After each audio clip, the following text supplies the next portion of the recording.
see the whole picture, the whole ground, and the whole play. What very good view, and it makes you think when you're watching. The way we play. Yeah, it was. We went down to 10 men. We got a good result. Wasn't a bad performance, really. But there's a few points I like to say. It shows why we play backwards, sideways, backwards, sideways, because we don't have any attackers. Simple. Sterling, yes, Sterling on the wing, coming in, he was the only one. Havertz, he can't play that position for me. He was offside too many times. When he did, he was making runs, but not the right runs. He hardly, had a shot, didn't have a shot on goal either. But when we started the game, someone's on. Put your mics on mute, chaps, please. Yeah. Can you all put your mics on mute then when you're talking?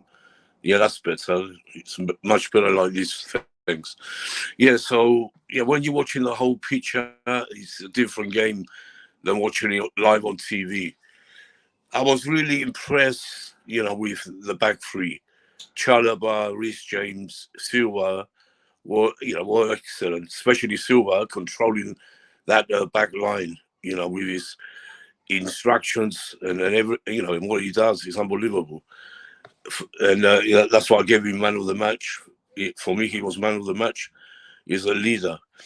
Mason Mount started hardly ever saw him, hardly touchable. And, I wasn't the only one in the crowd complaining. Everyone's, all the Chelsea fans can see Havertz and Mount are not doing it. Everyone was complaining. And so it took us to go to Conor Gallagher. Bad mistakes he made with the first one. He shouldn't have tackled that Leicester guy. I forgot his name. Got the first yellow. So the next one, he was going to be a red, obviously. He's young. He's still learning. But, he didn't. The time he was on the pitch, he tried. He tried 100%. He was trying, but he's still learning. He's a good player for me. He's going to get even better. But, red card is a red card. We go down to 10 men for most of the game. Nearly, over an hour, we was with 10 men. And Tuchel, for me, got it right this time. He took Mason Mount off and brought Aspie on. And what a player to bring on, the legend, the captain. Aspie's something else. He's a rock. When you need him, like I was saying, we have to give him an extension because there's no one better than Aspie to come off that bench when we need it. And he proved the point, great performance he put in. Reece James, he was up there with Silva for man of the match for me. Unbelievable. Great pass to find Sterling with the second goal. Great pass. Right on cue. And, Sterling was at the right place because he makes the runs. Havertz doesn't. It's not Havertz's fault. He's out of position. Can't play false nine. Simple. We need an attacker badly, a pure number 9. Everyone can see it. It's so obvious. Every time we have a corner, we have Loftus-Cheek. He's on, he had a good game for me as well. Good on him. He could have scored as well. He had a good game. He's the only one we have right now, in the attackers to go up there. So we know Koulibaly, only Silva, Loftus-Cheek. Havertz, he's tall, but he hardly gets the ball. Even if he's crossed to him, he doesn't get it. So, it's a lot of points. But overall, I was impressed. It was a great result with 10 men. Tuchel got it right for me yesterday at last. But we need a number 9 for sure. And luckily we got Fofana. Should be announced tomorrow, I think. He's coming. And it's a good fee, about 70 million. Good price for him. Not 80 like Leicester wanted. They're not going to get that. I knew, you just keep Leicester waiting. They're going to accept. They need the money. So with Fofana coming in, and maybe we got 4 days, to Thursday now for the transfer windows to finish. So let's see if we get a number 9. If we get a Aubameyang even. We need one, definitely. And Tuchel knows it. He said it himself. But overall, very happy. We got the 3 points with 10 men, which I thought we nearly lost the points. I thought Leicester going to come back 2-0 with that. When Mendy cleared that ball and it went straight to the Leicester player. And that's how they scored. You know, they made it 2-1. You could have easily finished 2-2. They were pressurizing us at the end, but we still firm. But they did hit the bar. But at the end, it could have been easily 2-2, and I would have blamed Mendy. Mendy has to be dropped, even after, he had 2 great saves, 2 good saves. I think Kepa would have saved them as well. They were on the ground. Wasn't good saves anyway. He done those saves, but his overall play was ridiculous. The corners will come in, he can't even go and get the ball. For a tall guy like him, and he's not getting up there to punch the ball away even. No, that's not good. And his distribution, kicking the ball, to 4 minutes to go, and he's kicking the ball out of play. 4 minutes still to go. It's giving Leicester a chance to come back. For me, he has to drop so he gets his brain right. I want to see Kepa. I keep saying it, but Tuchel is very stubborn. He's not going to give Kepa a chance. And you see Kepa on the bench yesterday, cheering the team on, going crazy when we scored. At the end, he was hugging all the players. That's a Chelsea man, Kepa is. I hate people who say, yeah, Kepa's this and that. No. He's one of the guys. Yeah. Let's move on to the panel. I'll start off with the one and only staff. Start with staff. See where, and we take it from there. Everyone will, have their say. Go on, staff. So you think Tuchel got it right because we won? I didn't say because we won. I said the substitutions he made. He took Mount off, brought Aspie on, and he didn't sit back. He didn't tell the team to sit back. We back him with 10. No choice but to bring Aspie on when we go down to 10. He's got no choice. Saturday stayed 11 against 11. He wouldn't have brought him on. It's not easy to play with 10 men, and but that's what I'm saying. That's what I'm saying. He had no choice not to bring him on. If he'd have stayed 11 v 11, right, he wouldn't have brought him on. Now, with regards to your comments about... Wait a minute, so he could have taken someone else on, but he took Mason Mount off because Mason Mount started really bad. He's got to take a player off who's playing up. When you're down to 10, Nick, you have to take someone off the top of the pitch. Right, he got it right because he took the right player off, Mason Mount. Mason Mount's been off for more seasons. 4 games, terrible. Well, sell him then. Sell him then. Just sell him then. You see, you're doing exactly the same, right? You've asked for a bit of controversy now, and you're going to get it, right? You're doing exactly the same, right? Yeah. You're doing exactly the same as all the other supporters are saying, right? I'm not covering for Mason Mount. I'm not covering for Havertz. I had this conversation with you the other night, right? A coach who turns around and says there's no issues in midfield, right, is a blind coach. You can criticise Mason Mount. You can criticise Havertz. You said Havertz, you can't blame him because he's not a false 9, etc., right? Well, Mason Mount's not a winger, is he? He's not an inside forward. He's an attacking midfielder. He's an attacking midfielder, Nick. I agree with you there. I just, Mount is another. He doesn't play the right position. But even, but both so you're of doing them, the same as everyone else. Nick, shut up. Nick, shut up. Nick, shut up. You had your say. Now shut up, right? I know you're the host and all. I'll just be quiet for 1 minute, right? Go on. I don't, right? so you're... Ultimately, we keep blaming the players, this player's not doing this, that player's not doing that, right? Well, get some players, right, into the midfield who create chances for the three up top, right? And then you can start criticising Havertz or whoever's playing up top if the chances are being created, but they're not being created. They're making runs and they're not getting the ball, right? Havertz and Mason Mount should be playing in the middle, right? They're attacking midfielders. Yeah, can you hear me, people? I don't know Yeah, what yeah, happened. we can hear you. We can hear you. But do you Yeah, want me to tell you to shut up again so you know what you can hear yeah, you? Right? carry on. Right? Yeah. Right, listen. First again, Right? Ultimately, until wait a minute, what's well, going it's you messing. It's on? you messing about with people, isn't it? Yeah. Somebody's got their microphone on. Say, Probably you. Probably you. no, I Right? haven't. My, Well, you have because you're answering me. Obviously, haven't you? yeah, no, Right. it's all, Right. Look. yeah. At the end of the day, Tuchel, right, is set in his ways.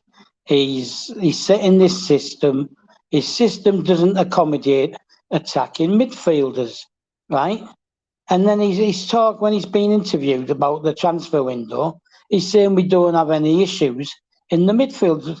We do, because the midfielders have been asked to play out of position, right? Whether that's Mason Mount, whether it's Kai Havertz, whether it's Conor Gallagher, they're not playing in their proper positions.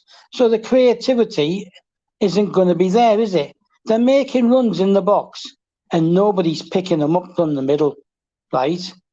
Gallagher was gone after he was sent off, and I was left to Jorginho to be the so-called creator from the midfield because we had to bring another defender on, right? How do you expect? How do you expect people to like run into the box and receive the ball? We're not creating decent enough chances, right? Reece James got down the flank. He crossed across the box, right? Sterling bang. Same on the other side, Cucurella. He lays the ball off to Sterling, who cuts in and hits the ball, bang, right? We only create from the wing backs, right? Because we don't have an attacking midfielder. So Kovacic isn't there, is he? So he's not going to be running the ball. Kante is not going to be running the ball. We keep playing with Jorginho. So this is why, right, I refuse to blame players and attack the players because the system, right, and the team selections and everything are down to the coach. And they're going to get paid off with it as well because they're going to be sick of making runs into the box as they're instructed, right, and not getting the ball. 114 runs into the box before yesterday, Havertz made, the most in the league. And that's without receiving the ball. I'm sorry, Nick, I get where you're coming from, right? But we need to look at our midfield. We need to stop playing two DMs for starters, especially at home. Right? He started off with four at the back and he played 4-2-2-2. Right? That's not creative because you've got four defenders and you've got two people sitting in front of the four, which means you've still only got four attackers, right? Unless Cucurella and Reece get forward, which is what I've been saying they can do. And they did, and we scored, right? Well, if there's no creativity coming from the midfield, don't expect the front three, right, to be getting the ball because they go, like you said, we go sideways and backwards. We do that, right, despite people running into the box because Jorginho is not capable of playing the long ball, right? He's not a Rude Gullit. He's not a Zidane. He's not Lampard, right? He's not a Desai. He's none of these players, right? And he's not even good defensively. Why? I don't, like I said to you the other night, I don't want to blame him, and I'm not blaming him because if he gets picked, he's going to play, isn't he? He's not going to say, no, I don't want to play, right? So ultimately, it goes back to the coach who keeps picking him. He creates nothing, Nick. He creates nothing. There's no creation from him and little protection, right? And like sometimes he puts us in trouble as well with his back passing and stuff like that. Okay, we're going to get Fofana. Whether he plays him, he's not going to play him Tuesday, is he? Against Southampton, he's not going to put him straight in. So maybe the next game. But even then, the West Ham game might be off. because of the European game, right? So I don't know what's going on according to Fifth Stand. But ultimately, I'm getting fed up of just slagging players off who are not being asked to play in the correct positions or in the correct way. There's no point telling Harvards get your backside in the box, right? Or even Mason Mount if he's not going to they're not getting the ball, Nick. They're not getting the ball, Nick. They're not getting the ball. When you're there watching the game, you see, what they're doing, and Havertz is not doing enough for me. It doesn't matter if he plays wherever he plays. So is Mount. He's not the player he was. Simple. Well, throw them out then, sell them. Throw them out. Sell them. Ziyech is there on the bench, and he doesn't play him. He brings Whose fault, sir? Whose fault, sir? Yeah, because he's too stubborn. I said it how many times. We needed Ziyech to come on. I told you on Friday. Hold on. Well, let me just say what you've been saying. Yeah, go on. Yeah, the players are not on form. The ones who are not on form should be dropped. I don't care who it is. Mount, it could be Silva if he's not on form. It's normal. If Jose Mourinho, if someone wasn't on form, they'd be out. Someone else will come in. Yes or no? Because Jose Mourinho wouldn't misuse them.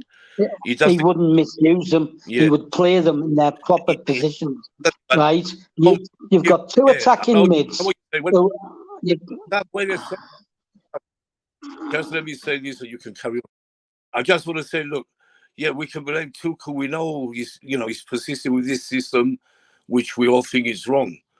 But, he's a manager. We're going to give him the season to see if he can succeed with this system. Let's see what he does. There's a lot of Fofana's going to come in now. Let's see if we get a Aubameyang, or we need an attacker so desperately. It's unbelievable. And a midfielder. Why are we not looking at Ruben Neves?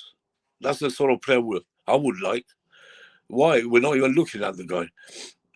I don't know what's going on there.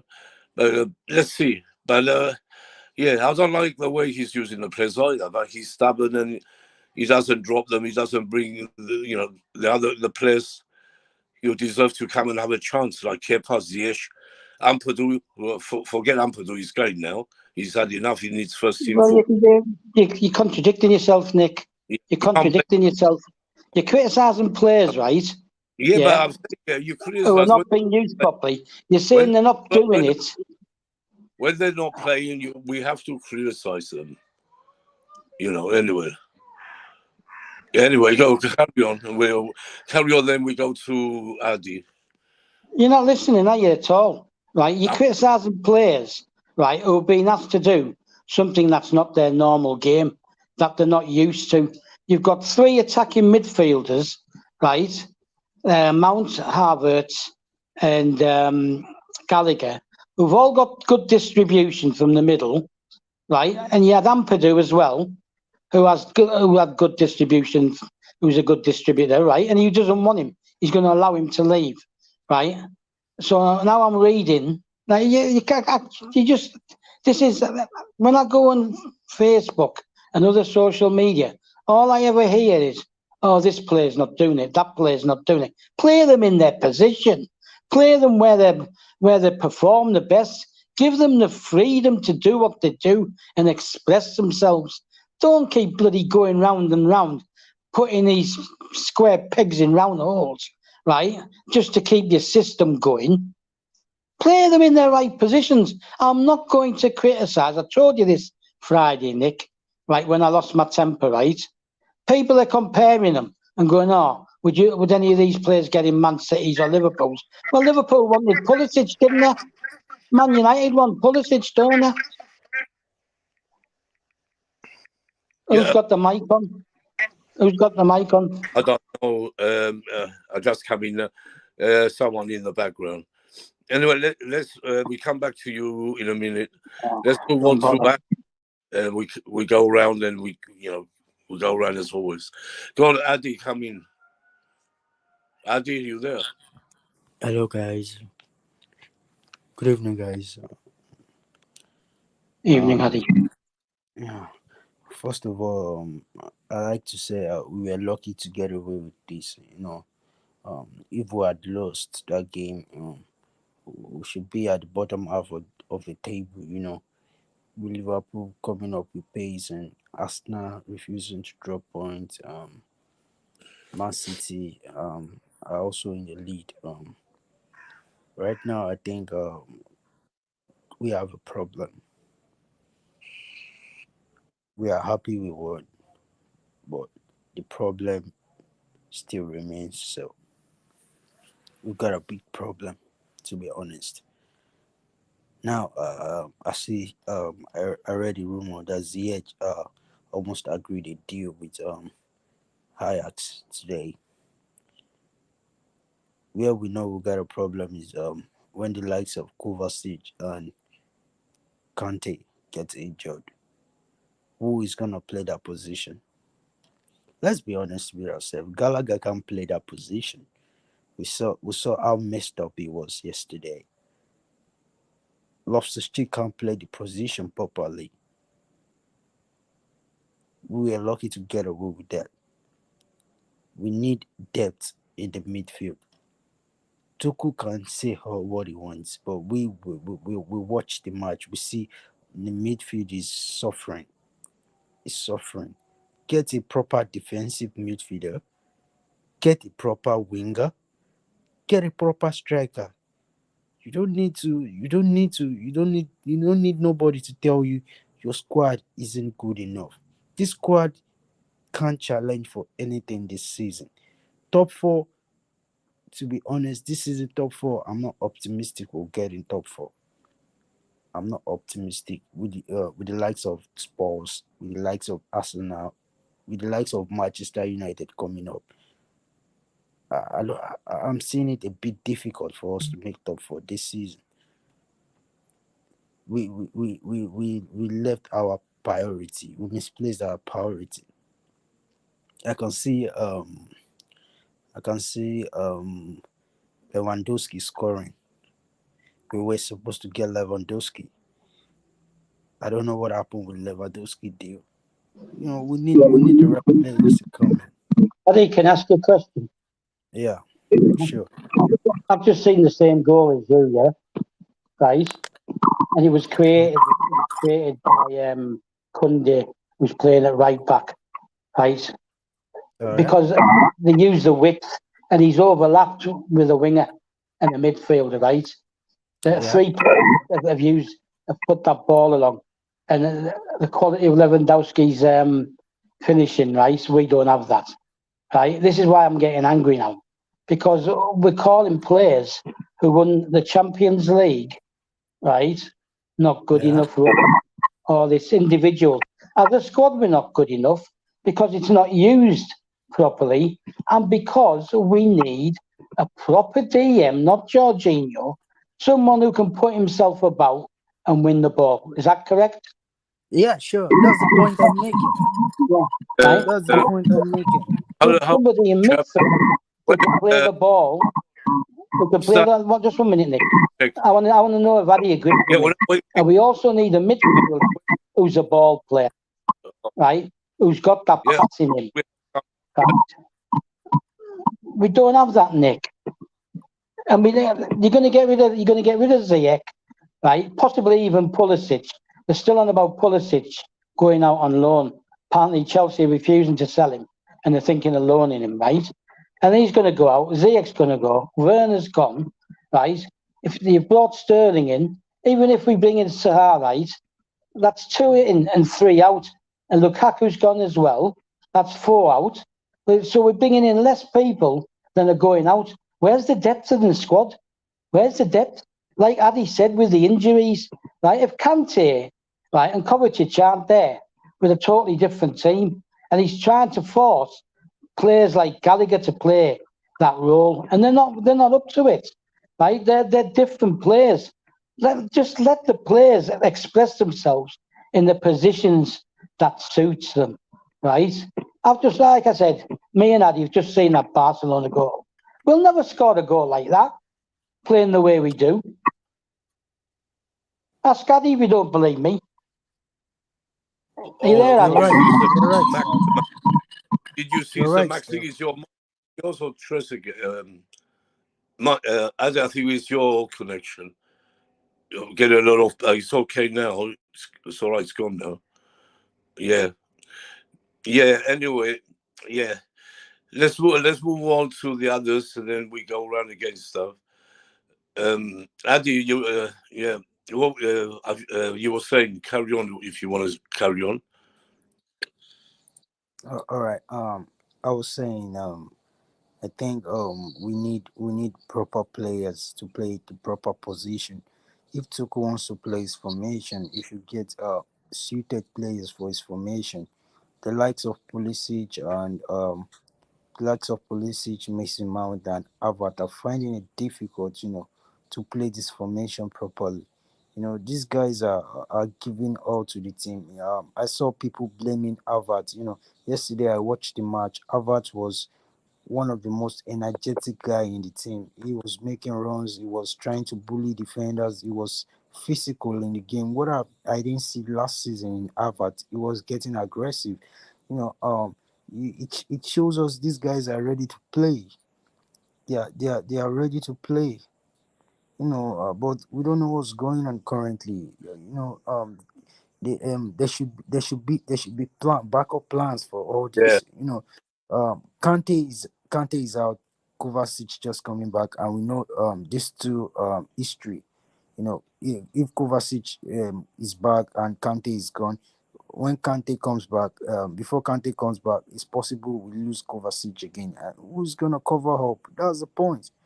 Who's gonna cover? Jorginho is gonna do nothing. Jorginho is just gonna be playing 1-2 passes. The 1-2 passes he plays. See Mendy lost. Mendy is just something else right now. Mendy should be a number second choice keeper. Mendy is not serious anymore. He needs to sit on the bench for few games. Although he made some brilliant saves, but that goal wasn't supposed to be a goal. The Mendy I know would have kept that goal. You know, it's just painful. The squad is tearing apart. We're not building nothing, but we're destroying something. I feel that, but I hope something will be done soon, though. I hope something will be done soon. Thanks. yeah. Yeah. Adi, can you put certify in? Can you send him the link? Certify is here in the chat. Adi, are you there? Yeah, sure. I wanna put it in. I wanna Yeah, put certified in. Just go yeah. on with the show. Go True. on with the show. Oh, he's yeah, yeah. Okay, let's move now to Trezeguet. Trezeguet, and then after that, don't Trezeguet. All right. Hey everyone. Yeah, the game. I basically, I thank, Uh, that's good. I thank That's good. God for that, Sorry, red sorry, card. please a minute, please. Certified. I want you to go to your Twitter. I just sent you a message on your Twitter. I sent you the link. Just go onto your Twitter. Click on the link, then you come in. Sorry. You can. Yeah, carry on, All right, all right, all right. Tre- I want to thank God for that red card, guys. I think if we hadn't gotten that red card, things are gonna. I'm not sure we're gonna win that game. If you're facing Leicester with the amount of injuries they have, and we're ending the game 2-1. For me, that's not good enough for um, a, a club, a side that is challenging for the top four. We should be battering these guys black and blue. We should be giving them a thorough beating. Granted, yes, we did have a red card early on, and Tuchel did his best to manage it. He did fantastic, to be honest, and the players responded well. They got 2 goals. Later on, were put under some pressure. They pulled 1 goal back.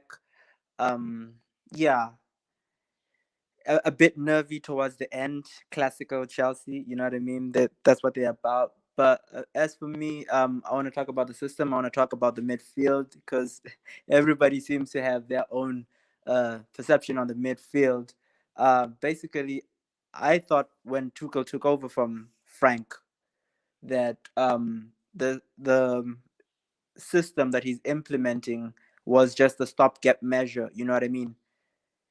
Just to put some wins together, get some games in, you know what I mean? Some fluidity, some focus on the defense and stuff like that. And maybe this season we're going to start to see something new, you know? But it appears like he's decided to stick with this formation. Yes, the formation doesn't allow for a lot of creativity in the middle of the park.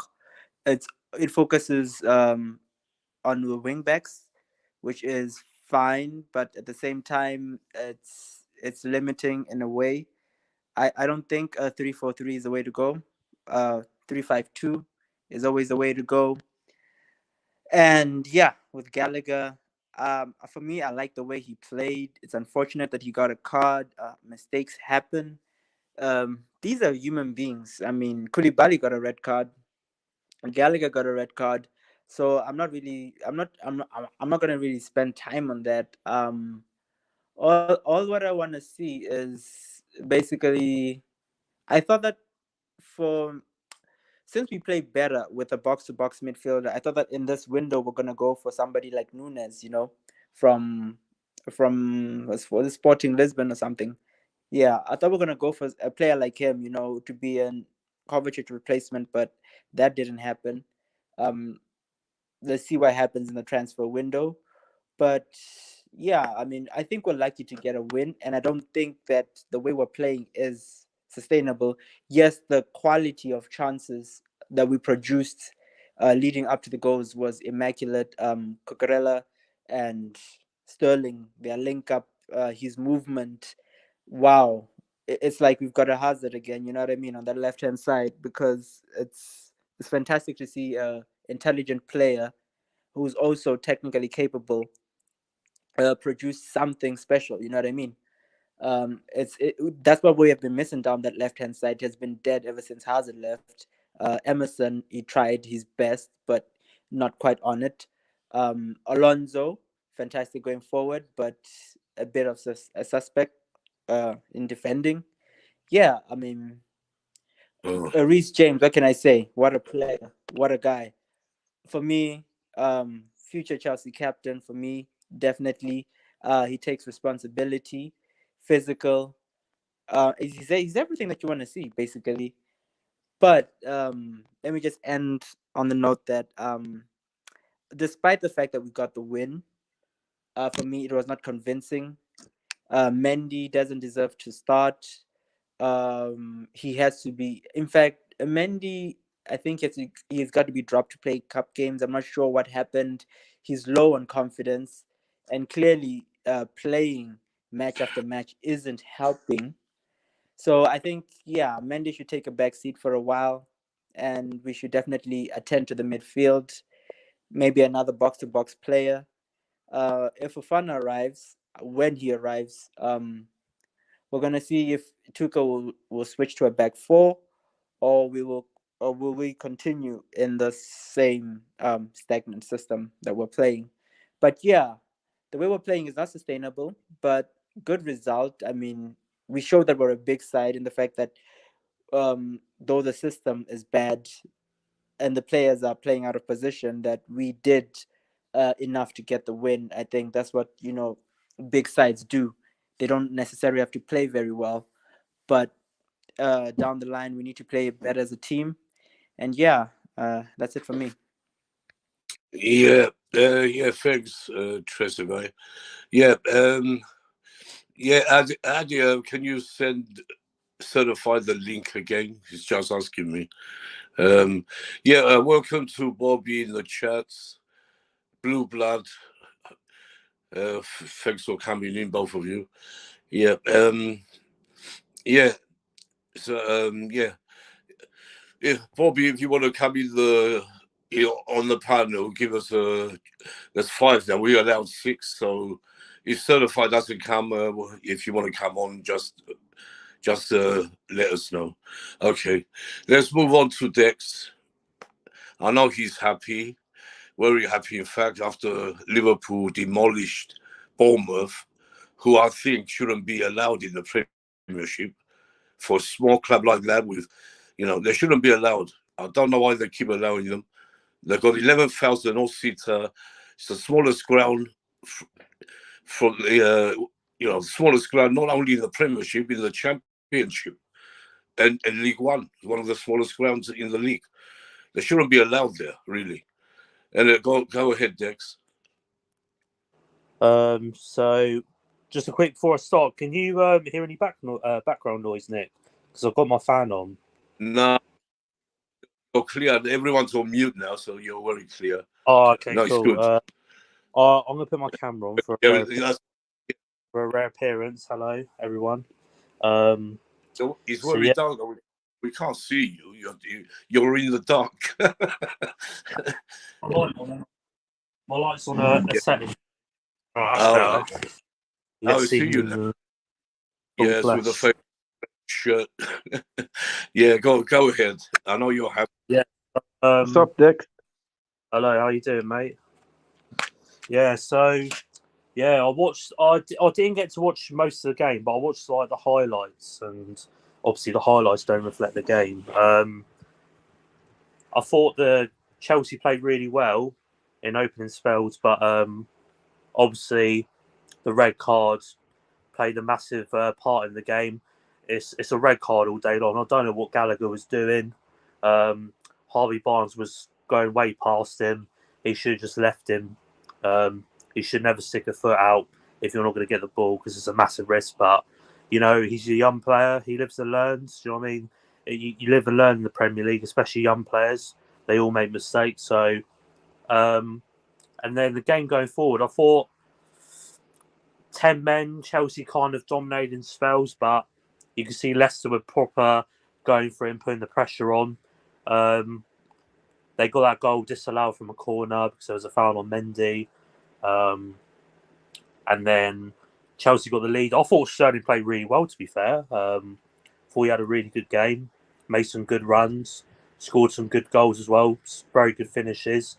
He's one of those players where you just want in the 6-yard box, just to get on the end of things, because that's what he's based his game on, in Man City, where he gets all his goals from.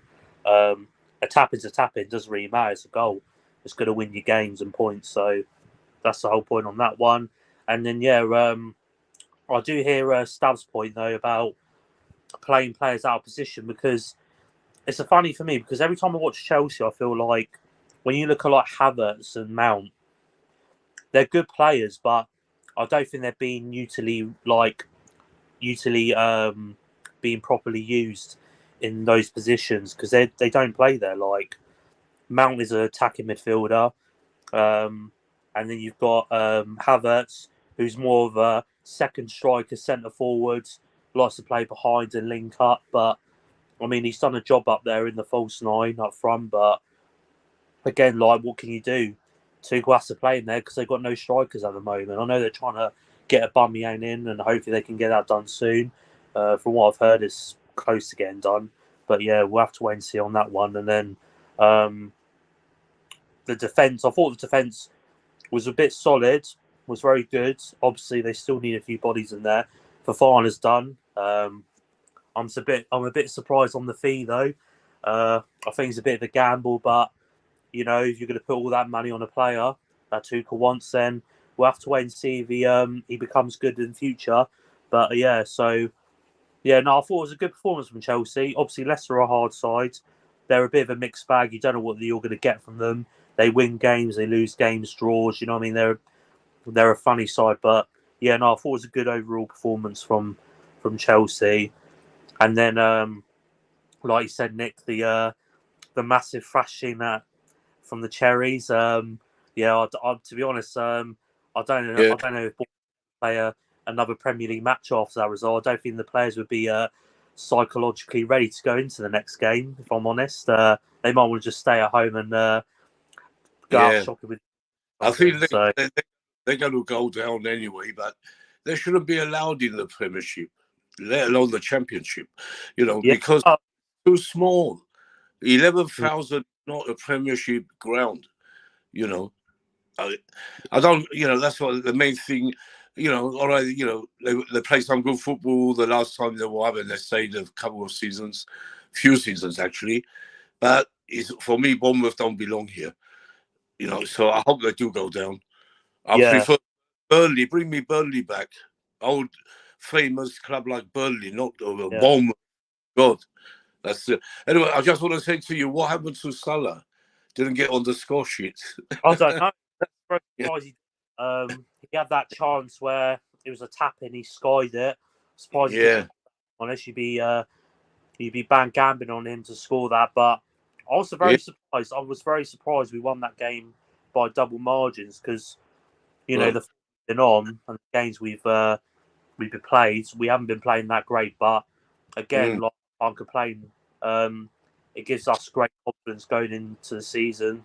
yeah. Um, It's got you running now. It's got you up and running, and yeah, let's watch for Liverpool from yeah, Liverpool now. We have, and well, I hear. Well, apparently now we're signing a midfielder for before deadline day, which is even better because I've been saying we need a midfielder.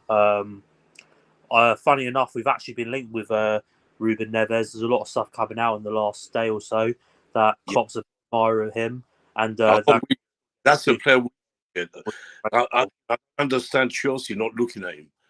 I don't know No, what they. no, you Uh, should. Do.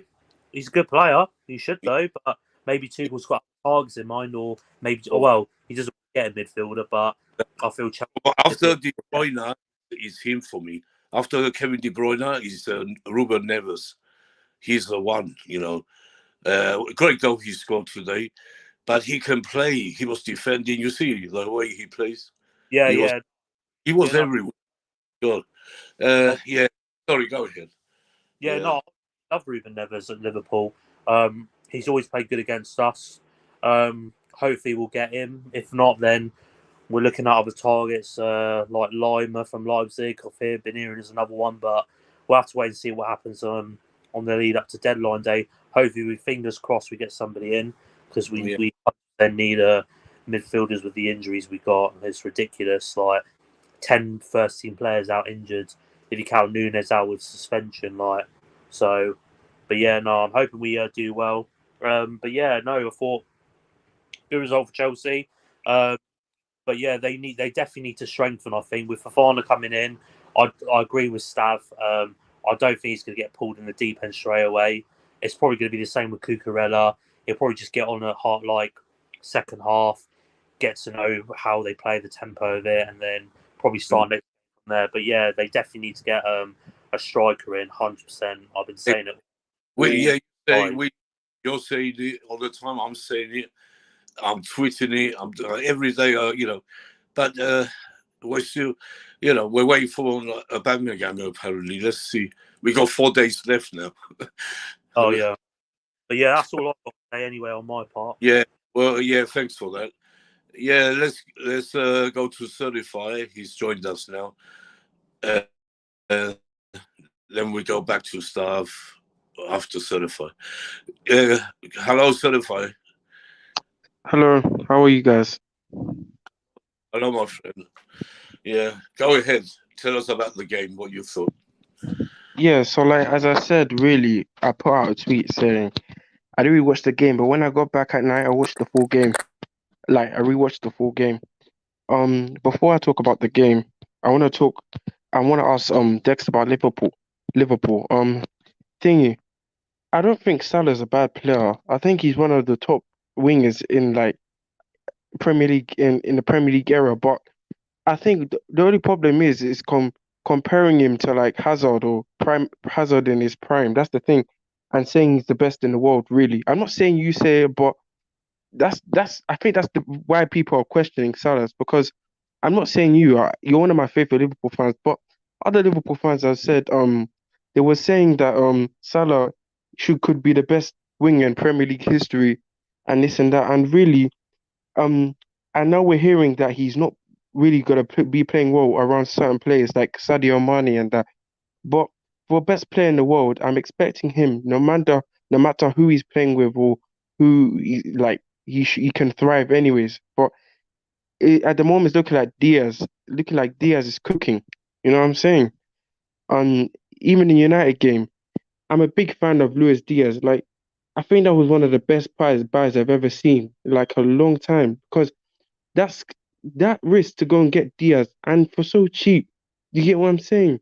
Like, honestly, this is what I want Chelsea to be doing. Like, when you get players like Luis Diaz, and I keep saying on Dexter, I don't know if you heard me, but I kept talking about how Brazilians are growing up to show that no matter what league they're in, no matter who up against, they will still have to dribble, they still have the confidence to do certain things. You know what I'm saying? That's how Brazilians are when they grow up. That's how they grew up. So that's why players like Luis Diaz, like his mentality, are very good for the Prem.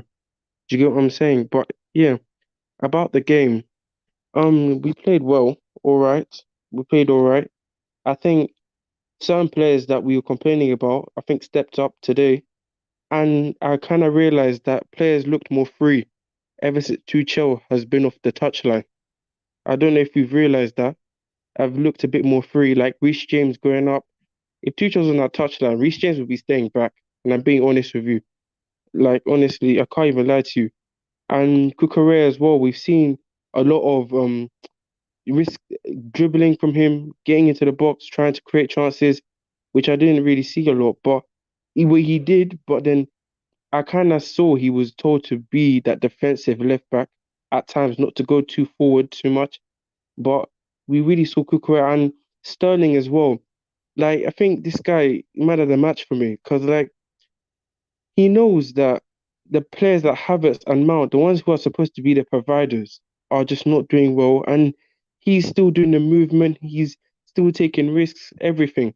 Like, how, if Sterling wasn't there, how many players do you reckon would have take that first goal? Would have tried to at least get that first goal? Do you get what I'm saying?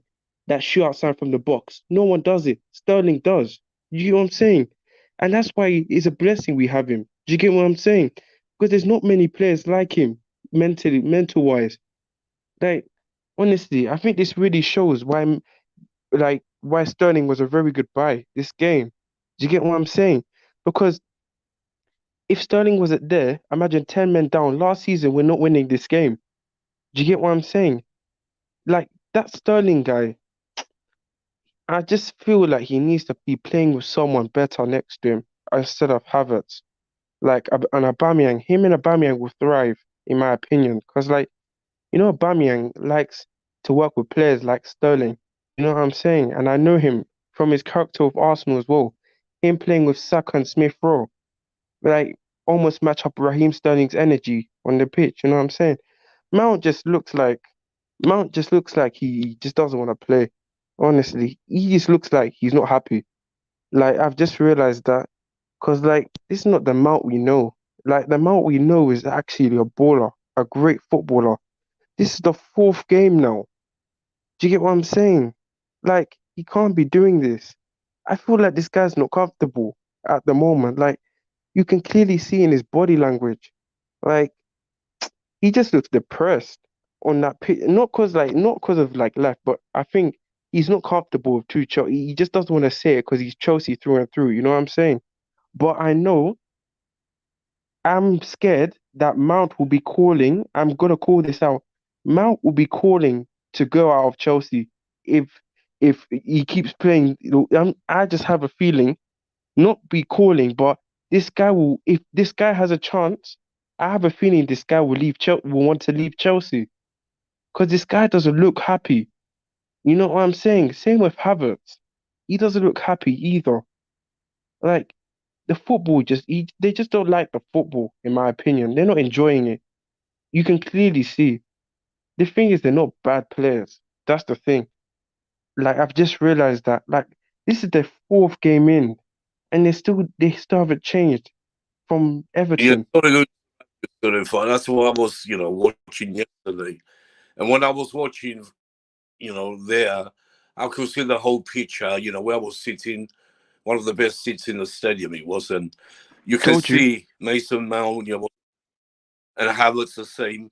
He does, I think it's to do with a bit of everything. It's a system, I think already Mason Mount's complained. Then Reece James, they don't like the system. They complained already. And Yep. that's one thing. And the other thing, they're home. Mason Mount is not the player we know. Or Yeah. Havertz, they're not. Yeah, go ahead. Yeah, like honestly, Yeah. everything we're saying, like they look like they're not happy. Reece James, you can say the same for Reece James, but I think Reece James will put in an effort because like Reece James is like a person who gets influenced by his fellow like mates. You know what I'm saying? Most of his fellow mates, like Loftus Cheek, always put in effort, so he puts in an effort. Raheem Sterling, you know what I'm saying? Like for like when Reece James weren't playing with these man, like I remember last season when he kind of started slow off his injury, the players whenever Reece James, like whenever the team falls apart, he falls apart. You know what I'm saying? So with Reece James, you can really say he complains, but it's just Mount I'm worried about. Like this guy, he's literally I cannot see him in any game. Like, does this guy even want the ball? Do you get what I'm saying? Like he needs to get dropped. I don't know how Tuchel doesn't see Yeah. it, but I think the reason why he doesn't get dropped is because when something bad happens, like in a Chelsea game when we lose something, and he drops Mount, the English media will be like, "How can he play Mount? How can you not play Mount? Oh, why did he It's bench him not out for this game? Oh, certified. that's the It's thing." not that. It's not about the media. Tuchel knows what a great player Mount is, and that's why he keeps playing him, hoping he will get back to the form he should be. Nothing to do with the media. Tuchel's not afraid of the media. He will say, I what he know, has but to that's say. what And happens he's, all the time. now, I'm not saying the English. let me Okay, not disturb you really. I 1 minute. wouldn't say the English media. Let me not say the Hold English on a second. media. Let me just say Let's certain. comment by Bobby. Hold on a second. Let's go to the chat for a second. We have to read the comments they make. Yeah, Bobby says Chelsea FC need for a midfielder like Ruben Neves is blatantly obvious. That with only 4 days of transfer window left, I can't feel confident anything can happen. Yeah, I agree. I want Neves. Let's don't let Liverpool get Neves. Dex is here, and he knows what a player he is.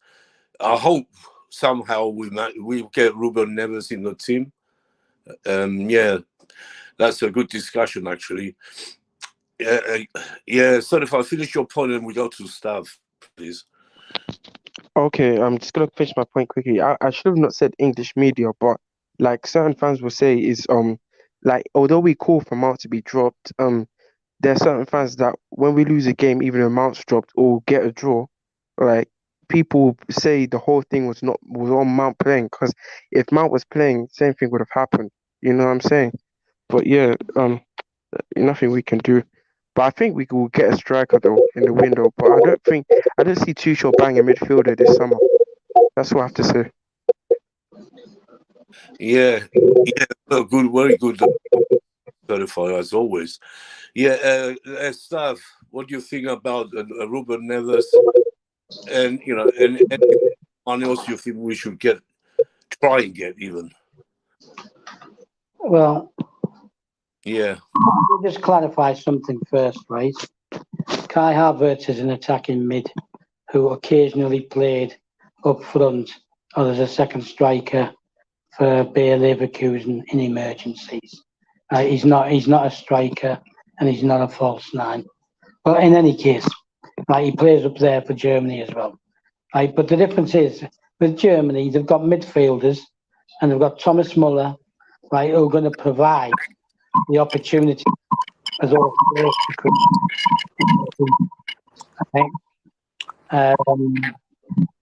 Someone's got their mic on. Anyway, so and let me just clear that out of the way first. Like Bobby says, right, it's glaring what we need. I said it earlier on, I said it on Friday, I said it the first, second, and third programmes, right? We need something in the midfield that's going to create things from the middle to the wings and into the front three, if you're going to play a front three. We don't have that. And I just can't help myself. I don't want to say it, but it's laughable that he keeps picking Jorginho, right? So that's just a joke. It's a joke. And who's that? Like I said to you on Friday when I lost my temper, Nick, right? Yeah, that is his choice. He is the one who chooses him. I can't attack Jorginho, right, for not being good enough for the Premier League, right, or too soft, not have good distribution and all that stuff. Everyone knows that about Jorginho, unless they're blind and they just want to support him because he plays for Chelsea, right? But ultimately, that falls at the feet of the man who picks him. He picked him, right, at Leeds, and I said it on Friday and I'll repeat it again, while Ethan Ampadu, right, and Billy Gilmore were sat back in London in their houses, right, watching it on TV, right, or out shopping, because he's made it obvious he doesn't want either of them. So why would you sit there and even watch the game, right? Now I'm reading that they've told Chalobah and they've told Kepa that they don't want them to go, right? Look at the way he treated Chalobah last year, right? I mean, I can see Dex there, right? Dex knows this is, right? That Mane tried to remove his family jewels, right, in that cup final with that boot in the nuts, right? He put everything on the line, and when it come to the cup final, he was going to play Christensen, who then cried off with a stomach ache, right, like a baby to protect himself for his move to Barca. So what message, right, has he given to people like Chalobah, right? Is it any wonder Chalobah's thinking of going? And why the hell, right, would Kepa want to stay? Because time and time again, he's overlooked him.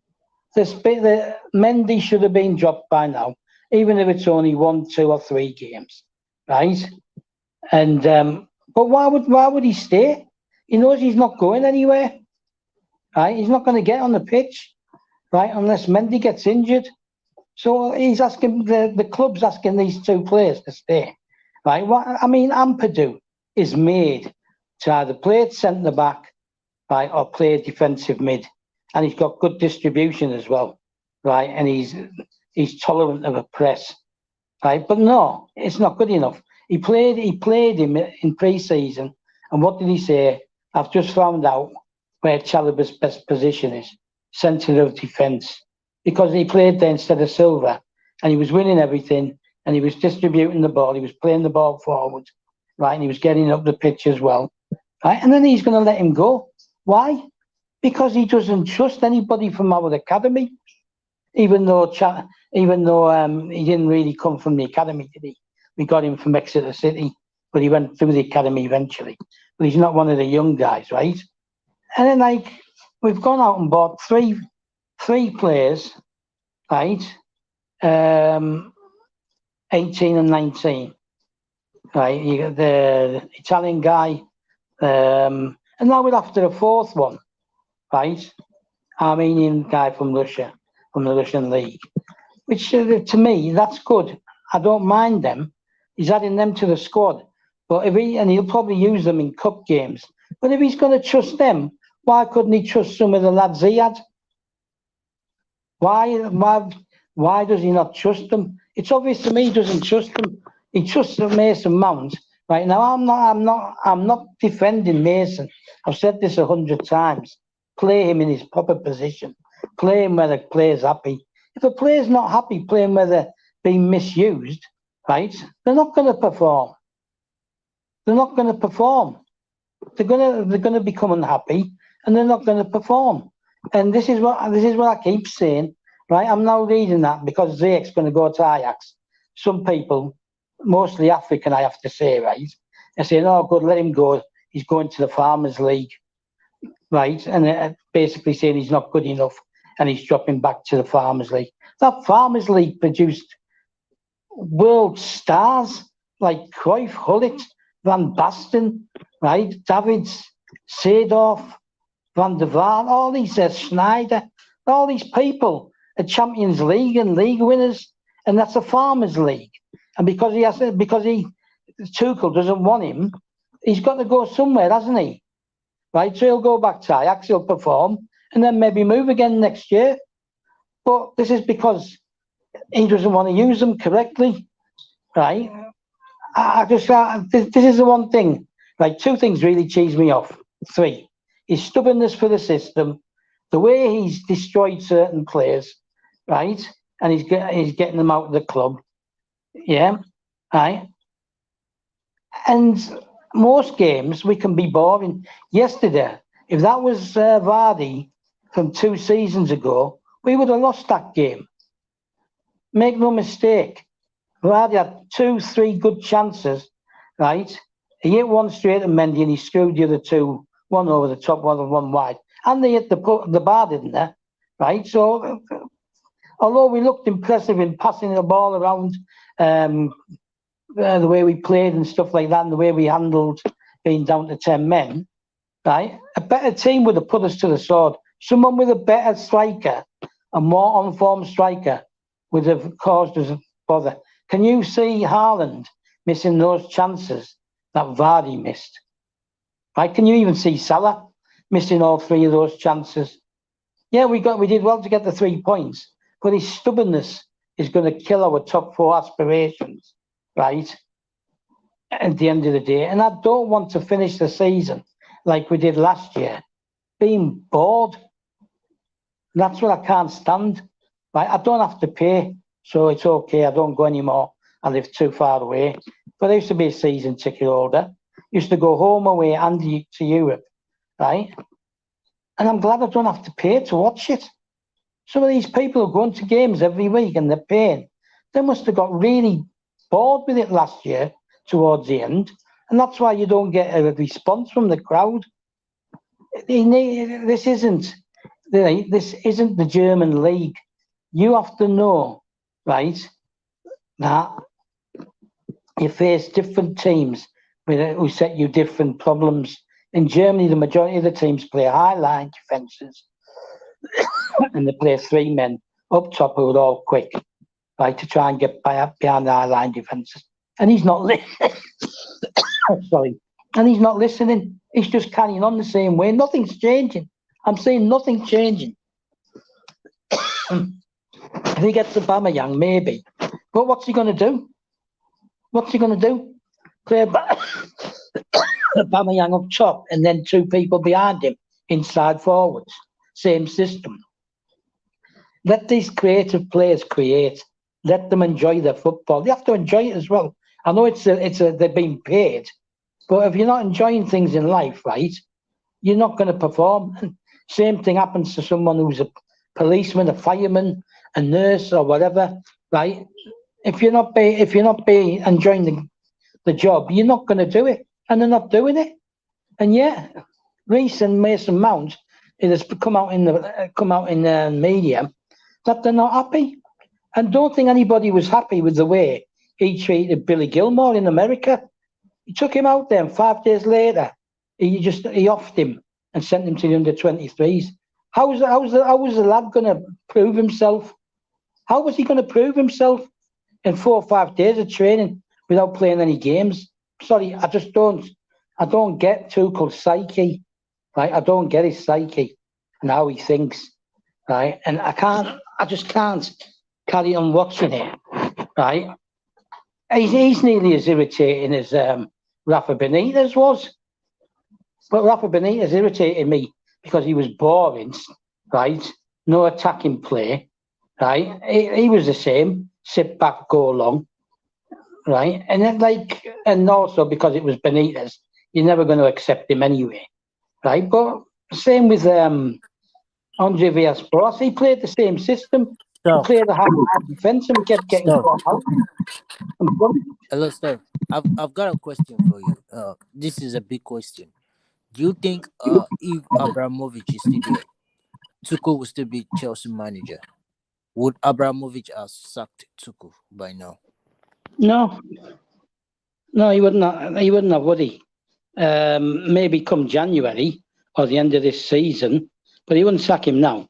Has he sacked anybody in August, September time?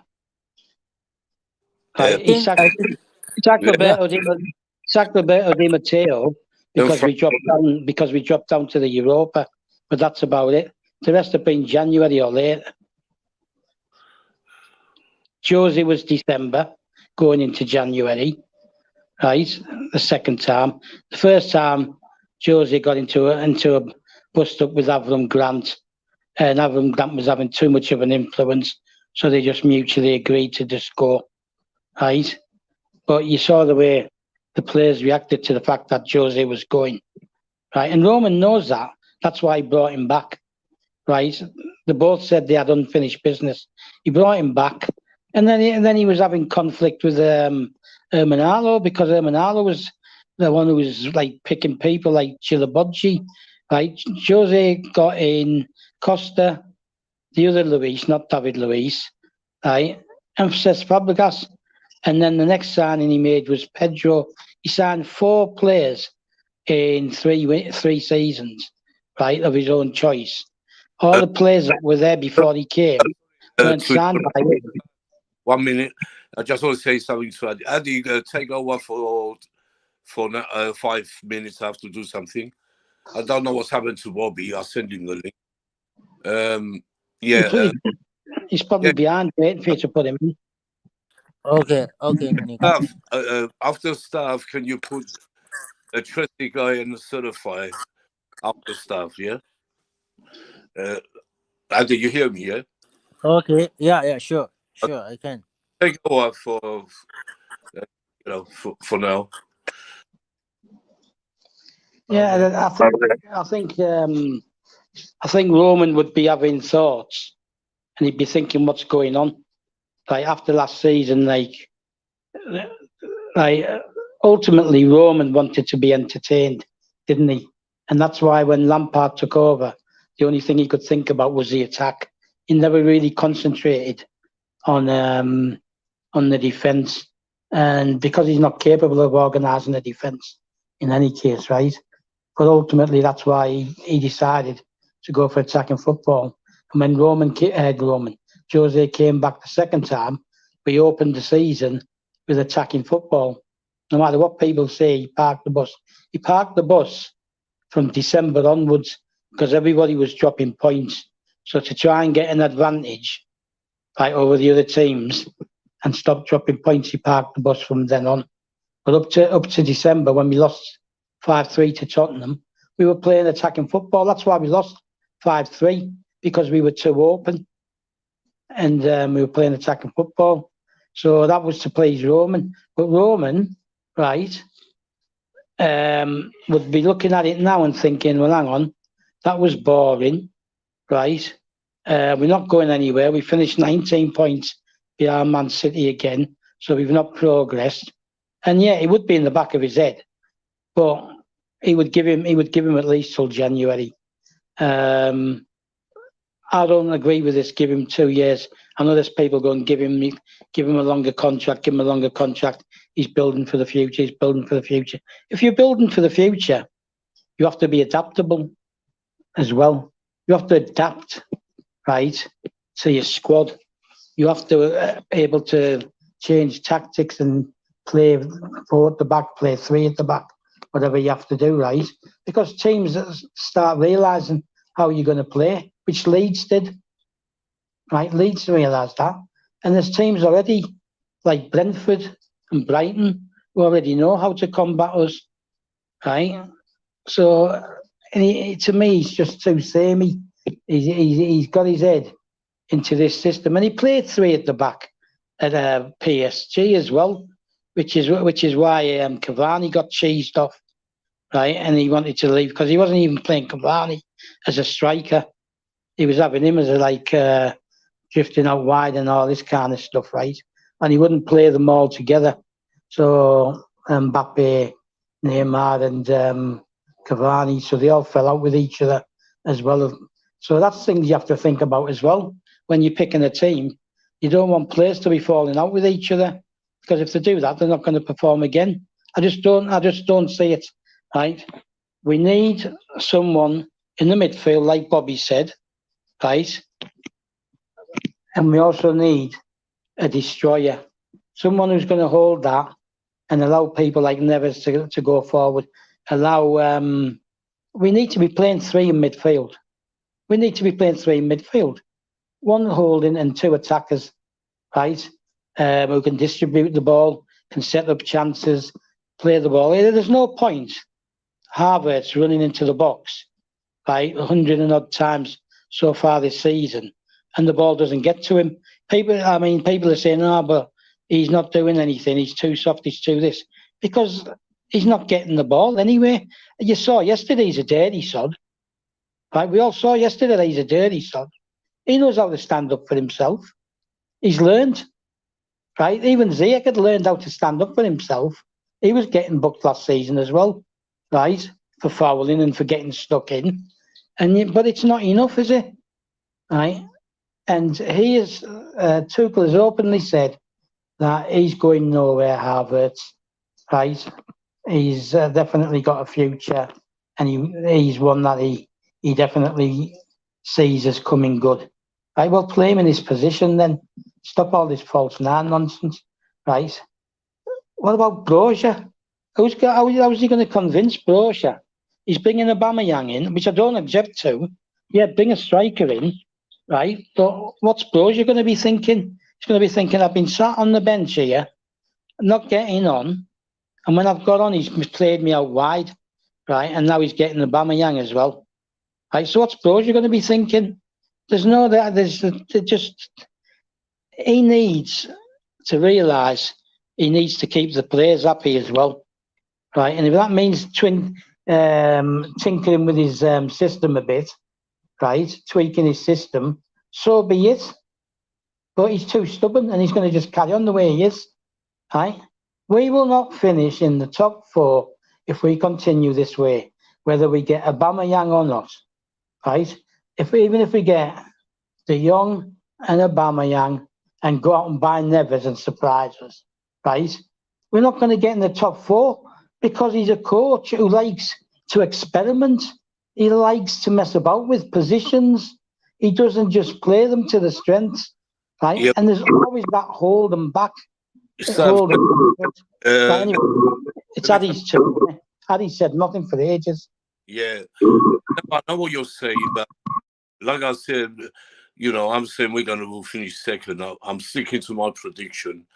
Tuchel, we'll get it right in the end, and we will finish in the top four. That's what I think anyway. I know you think different, but I'm always optimistic with Chelsea, like I should be. Let's move on. Because the other guys want to come in, we come back to you stuff again later.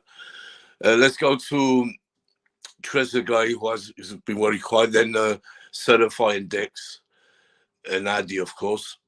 Trezeguet. What do you make of Stav's comments? Trezeguet, you there? Yeah. Can you repeat that question? Are you there? Repeat that question. Something There's with your. something wrong with his mic. Is that you? Hold on. Bobby's asking for the link again. Let me try it. I'll send There's it again. something wrong with his mic. Yeah, you go ahead, certified, till we sort it out. Yeah. Certified? Sorry, I just had to hold in my laugh because the mic was kind of funny to me. I can't lie, his mic. But anyways. Yeah, go ahead. Then when he comes, he comes. Don't worry. Go on. As I said, everything Stav said, I always address every time on the YouTube channel, all the time, even on Spaces. Like, honestly, Tuchel has this thing of not trying new things and everything, and it can cost us. But what can we do, really? I don't know, man. This second prediction is very too optimistic because I think we'll get top four, but I think we'll be in another battle because I can't lie.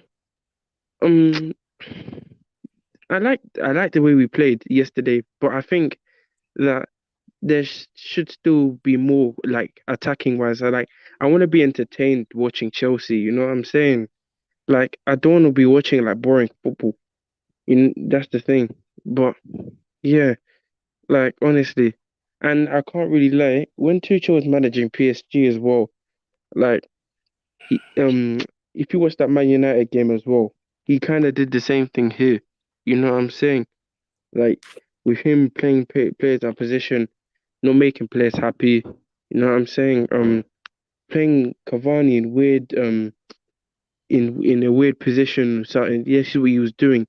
Like for Liga is okay, but like for the Prem, you can't be doing that. You know what I'm saying? Like he needs to realize that.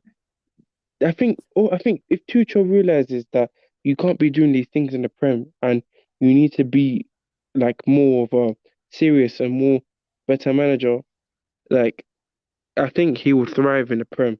But at the moment, he's playing players out of position as if it's the Bundesliga, and that's what they do in the Bundesliga. They can still play players out of position, and they can still play well.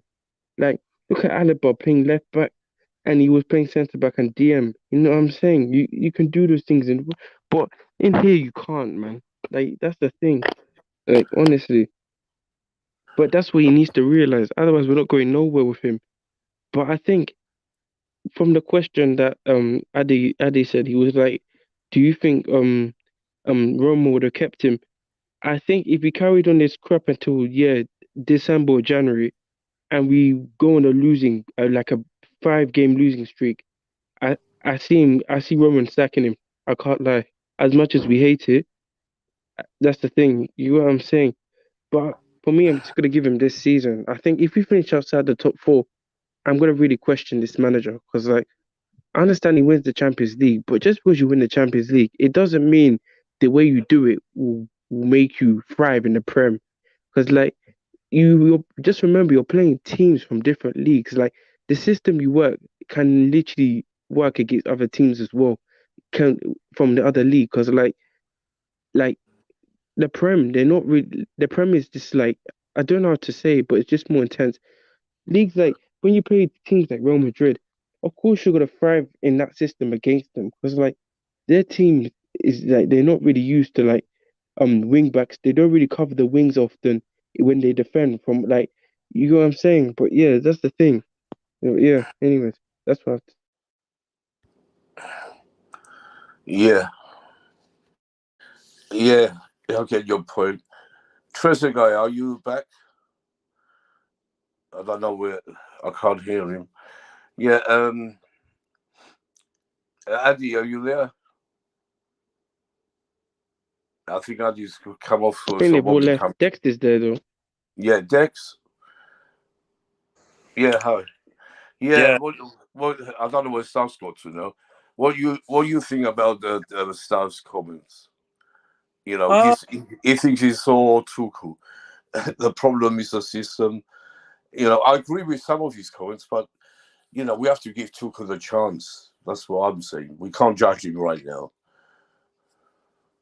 yeah. No, I mean it's a tricky one, really, because I mean I can see where he's coming from. Like, if you're a football fan, right, you want to play the most um, entertaining football there is.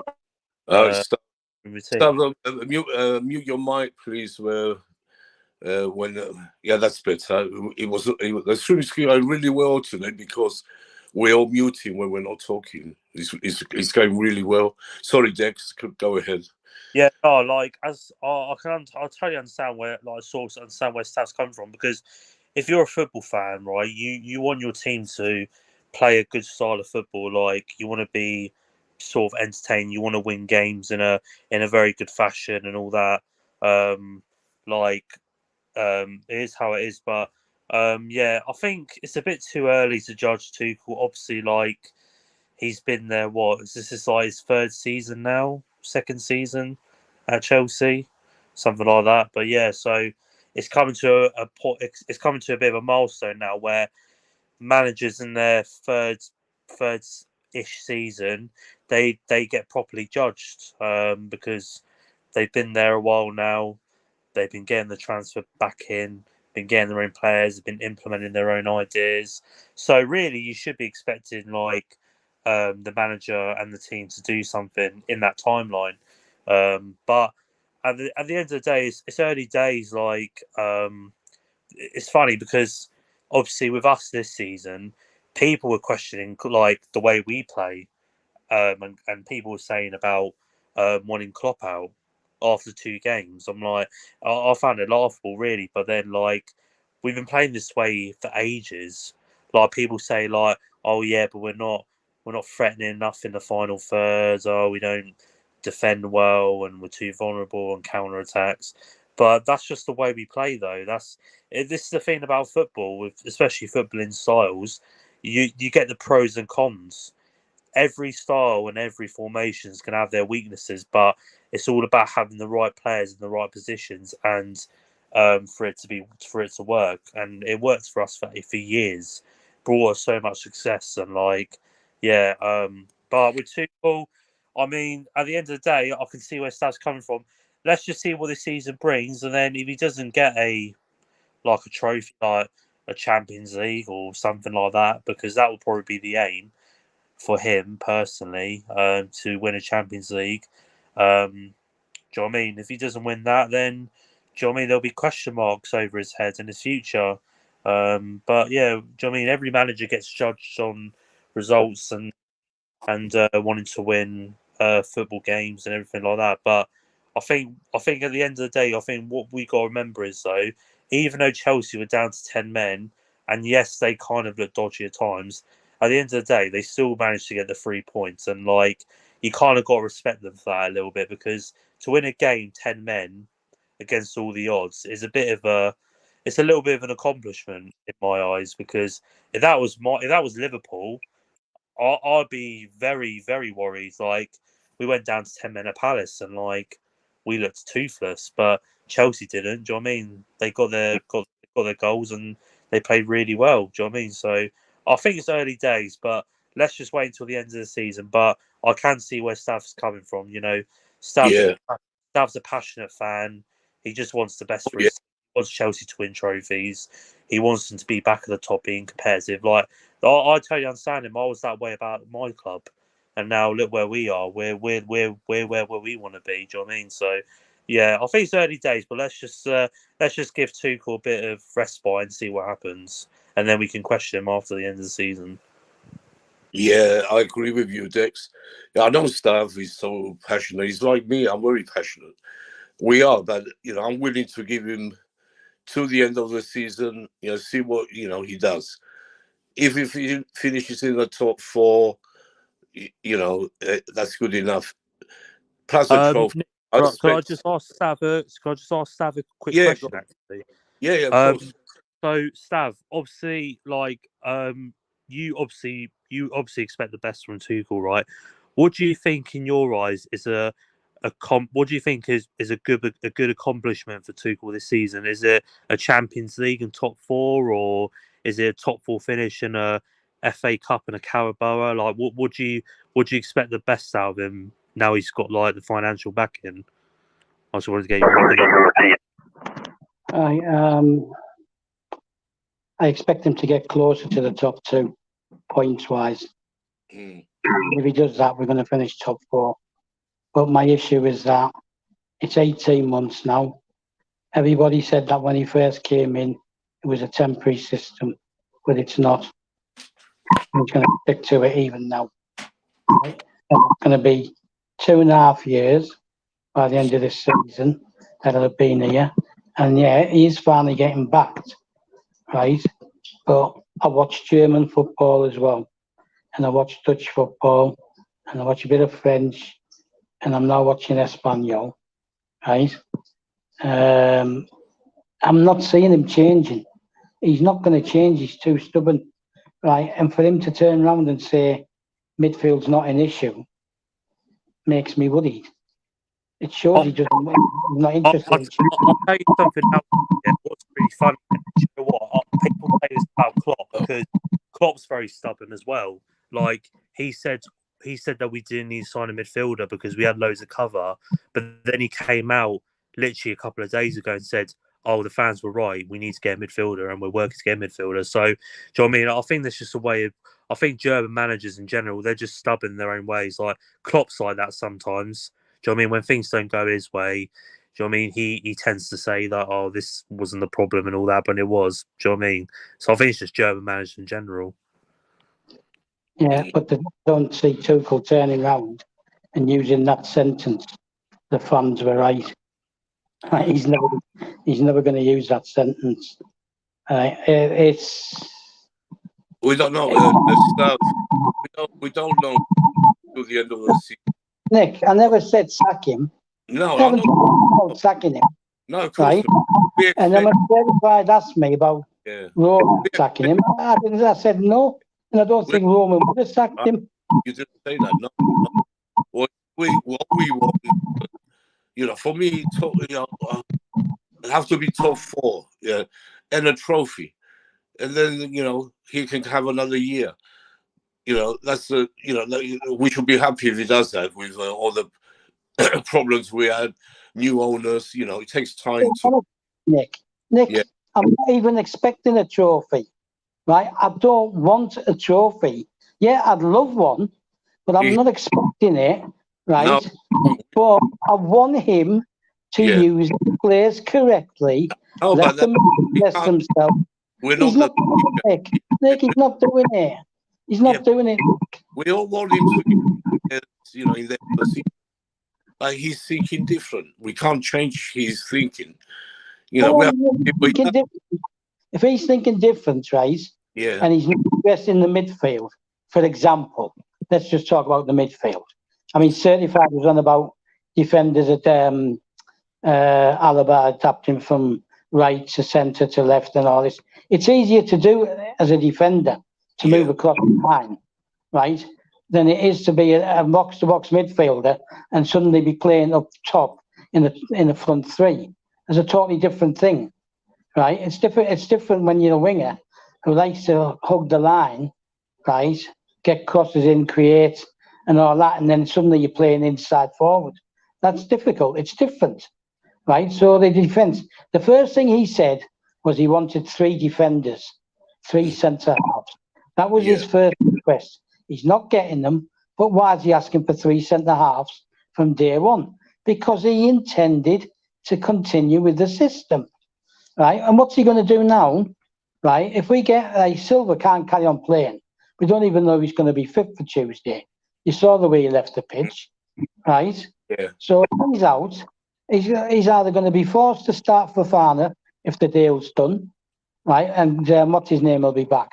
But it takes one more injury, and the next thing you know, we're going to be using the wing backs as centre backs again, right? He's just addressed the midfield. He's got Ruben Loftus-Cheek as well, who can play attacking mid as well, and he doesn't do that either. He's played him at right wing back, so he's given him a little bit more freedom than he was in the centre as a DM, right? That can take people on. He's powerful. He's quick.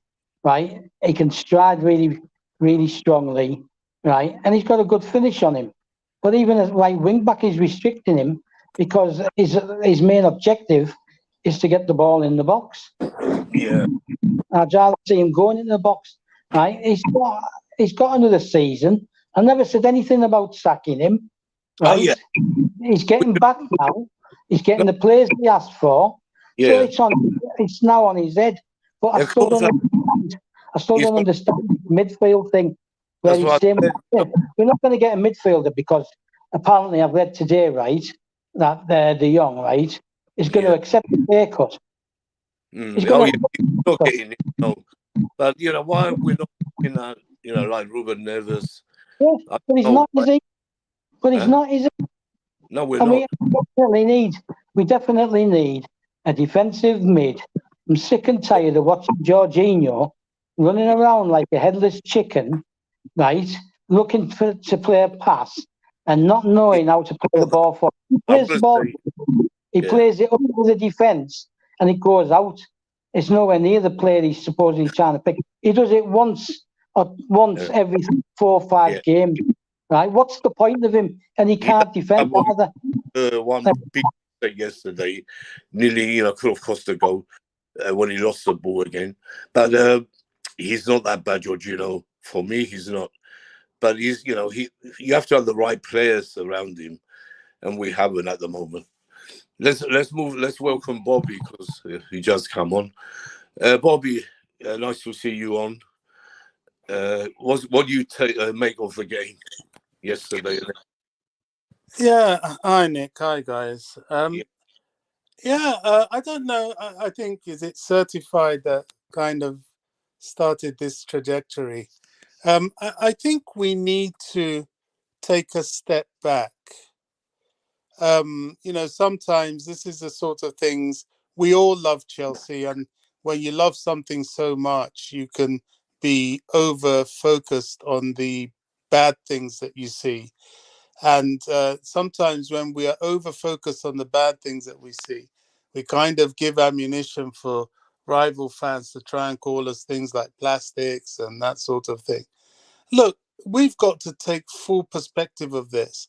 I, as much as everybody else, have concerns about the midfield. I think it's glaringly obvious. We probably need, at this point in time, a good midfielder more than we probably need an attacker, because we still got Brozier and we still got Sterling, which clearly is not enough. But we do, both a midfielder and an attacker has got to be a serious objective before the end of transfer deadline day in about 4 days.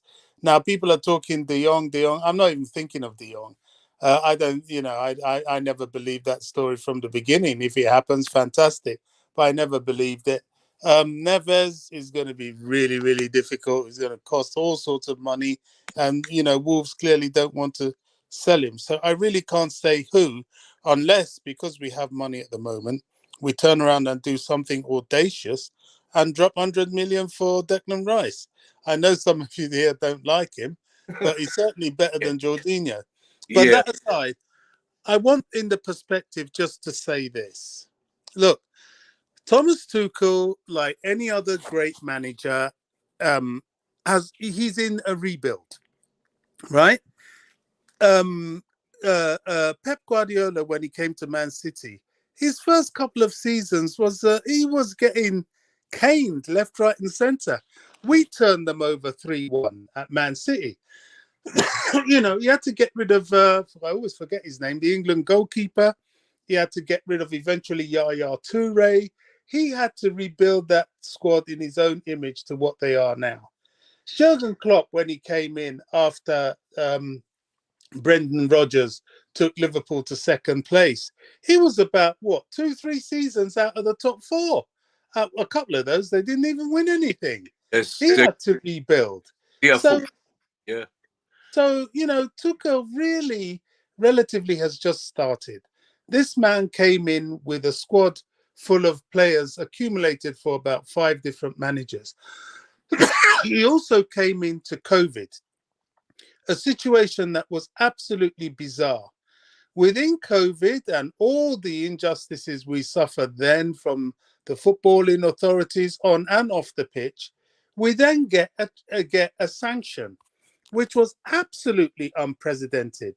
The man had to navigate a situation where we weren't even certain we were going to have a club at the end of the season.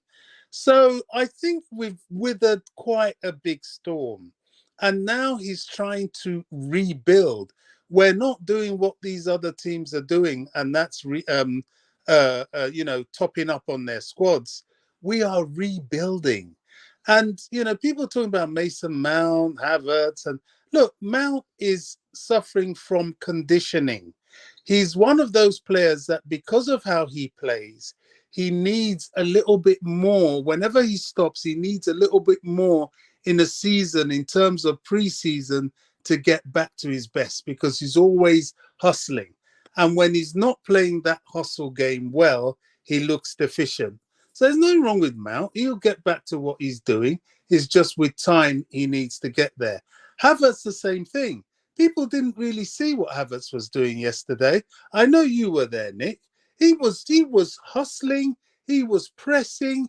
He was putting himself about, because we were down to 10 men. what are we? Game 4 in the middle of a rebuild. Our squad is, I mean, we had trouble with depth last season. We've got more trouble. We've got less depth now. So that is why we're not letting Chalabar go. Chalabar is definitely going to get game time. I think on Tuesday it will be Chalabar, Koulibaly, and Aspie in the back three. Definitely Fofana can't play. He's just got here, and Thiago Silva, even if he's not injured, I don't think he should play. He's going to be 38 next month. So, we need to rebuild this squad and we need to be patient.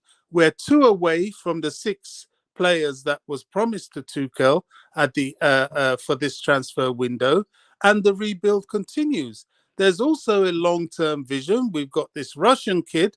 I don't know much about him, but from what I hear, he's mustard. We got in Chukwemeka.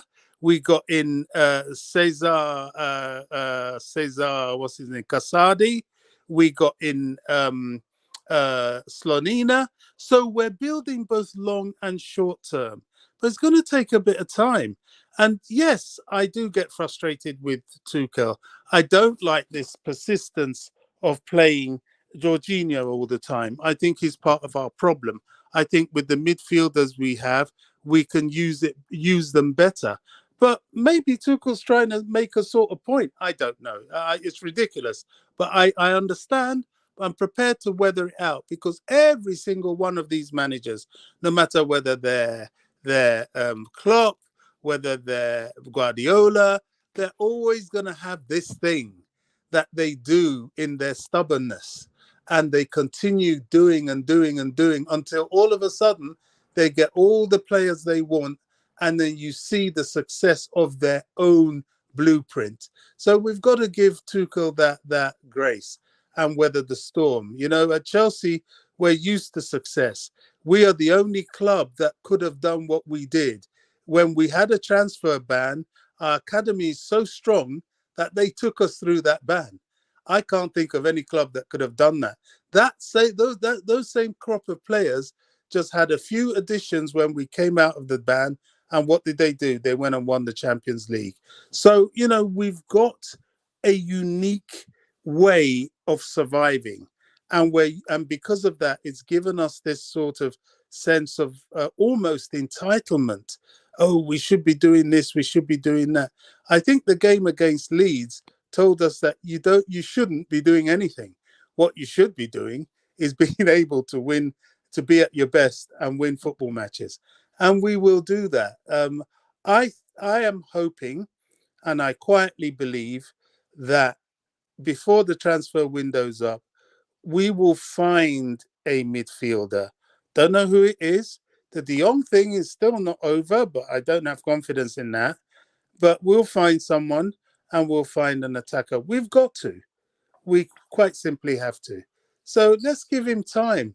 Top 4 has to be a target. Anything outside that is a bonus. Yeah, Bobby. Good comments. Yeah, like I said before, I'm willing to give Tuchel the season, even maybe another season, because I do like Tuchel. He's a great manager. We are in a rebuilding process, like you said. And it's going to take time. We have a new owners. He's Top Ball is doing his best. He's doing really his best. Without a football director, he will get one. But we have to give them time. God, we have to. Yeah, I don't know where Trezeguet is gone. He just let's go. Go ahead, Dex. Trezeguet is not here right now. Okay, yeah. Yeah. No, I hear what Bobby's saying about like when managers first came to the Prem, they get their own blueprints in and sorted for it to work. And I think it will take Tuchel time, of course. But I think with the Chelsea, not saying like anyone on here, but I'm saying like some of the Chelsea fan base, because like what Chelsea were back then, they were always competitive and they were always winning something and winning trophies. they live off that, and they want to be successful every season and want to be competitive and stuff. But I think you got to look into it from a bit of like an outsider's point of view. I think Chelsea, they're in a bit of a transition period. I think like they got a new owner, they're getting new players in. The manager's getting his ideas across. So at the end of the day, like things like that, especially that it takes time. It takes a lot of time. Klopp had to do that. Guardiola had to do it. Do you know what I mean? Took a lot of time and money. But do you know what I mean? Like the end result is that if you look at both us and City, we've literally like we're two top sides in the Prem, and we've set the bar high for other teams. Do you know what I mean? And every team wants to be like that now. So I can see why Tuchel wants to go. He wants to be up there and make it more of a three horse race rather than just two teams up there. But yeah, no, I agree with what Bobby said. We just have to give Tuchel time, see where he goes in terms of like his vision and his philosophy, and if the players buy into it. Do you know what I mean? I think they've bought into it so far. Obviously, he needs to get a striker in.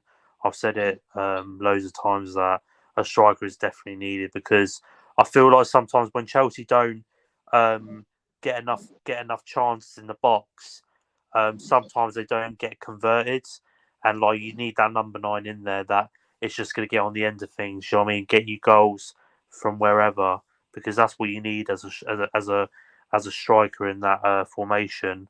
And then the midfield. I think midfield wise, I think they do need another midfielder. I think the depth is a bit thin because you've got no Kante, and he's a massive miss, Kante. Do you know what I mean? Just what he does, role, he's second to anything. But we'll have to wait and see what happens. Like Bob said, do you know what I mean?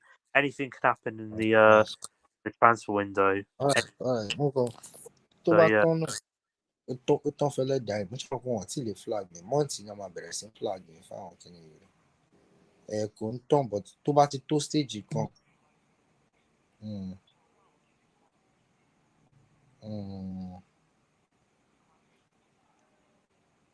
Yeah.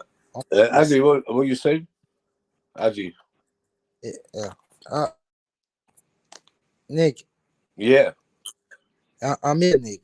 Yeah, sorry, I my see you. network Yeah, I is see bad. you're in. Yeah. I see. Yeah, Certify had to go because he's run out of battery. A Tressa guy had to go because he's a bad connection.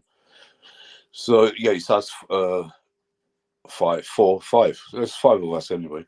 Yeah. Go ahead, Dex. What you were saying? yeah, no, and just to finish off my point, really. Yeah. Wanted to kind of like ask Bobby like a quick question. In terms of like the number 9 thing, do you think that Aubameyang is the suitable like person to come in and do a job? Obviously, he's not the youngest anymore. He's like 34, but his goal record is like, well, in the Prem, especially at Arsenal, was second to none. But yeah, I just want to get your opinion. Do you think he's the right person to come in? Because there's a lot of Chelsea fans saying that his attitude at the change room when he left Arsenal wasn't the best. So I just wanted to get your opinion on him, really. Yeah, for me. I mean, yeah, go on. Sorry, Bobby. Yeah, I was going to say. No, you go. You go ahead. No, you go first. Bobby, go ahead. I was, personally, I've never been convinced about Aubameyang. I am only for Aubameyang because Tuchel's for Aubameyang. I don't really fancy these players that aren't desperate to come to us. I kind of don't like this. I want to stay at Barcelona, but if they don't want me, I'll come to Chelsea sort of thing. And from a 33-year-old, I just find that a little bit hard to swallow. But Tuchel wants him. Tuchel seems to think he can work with him. So I have to have faith. I mean, I had made up my mind, just like everybody else, that Tuchel has to be allowed to build his team. And Aubameyang will be one of them that he's building, along with every single other new player that has come in. This summer, funnily enough, the only new player that has really got me sort of excited and I was keen on is Fofana. I wasn't too sure about Sterling, but you know, I like players to prove me wrong, and he's beginning to do that. I really wasn't that sure about what's the guy that we got? Koulibaly, because of his age. But you know, he's beginning to show he can hack it. But you know, it's early days. I still think he's a bit on the old side, and we could have done with him when we went after him 6 years ago. But I don't know.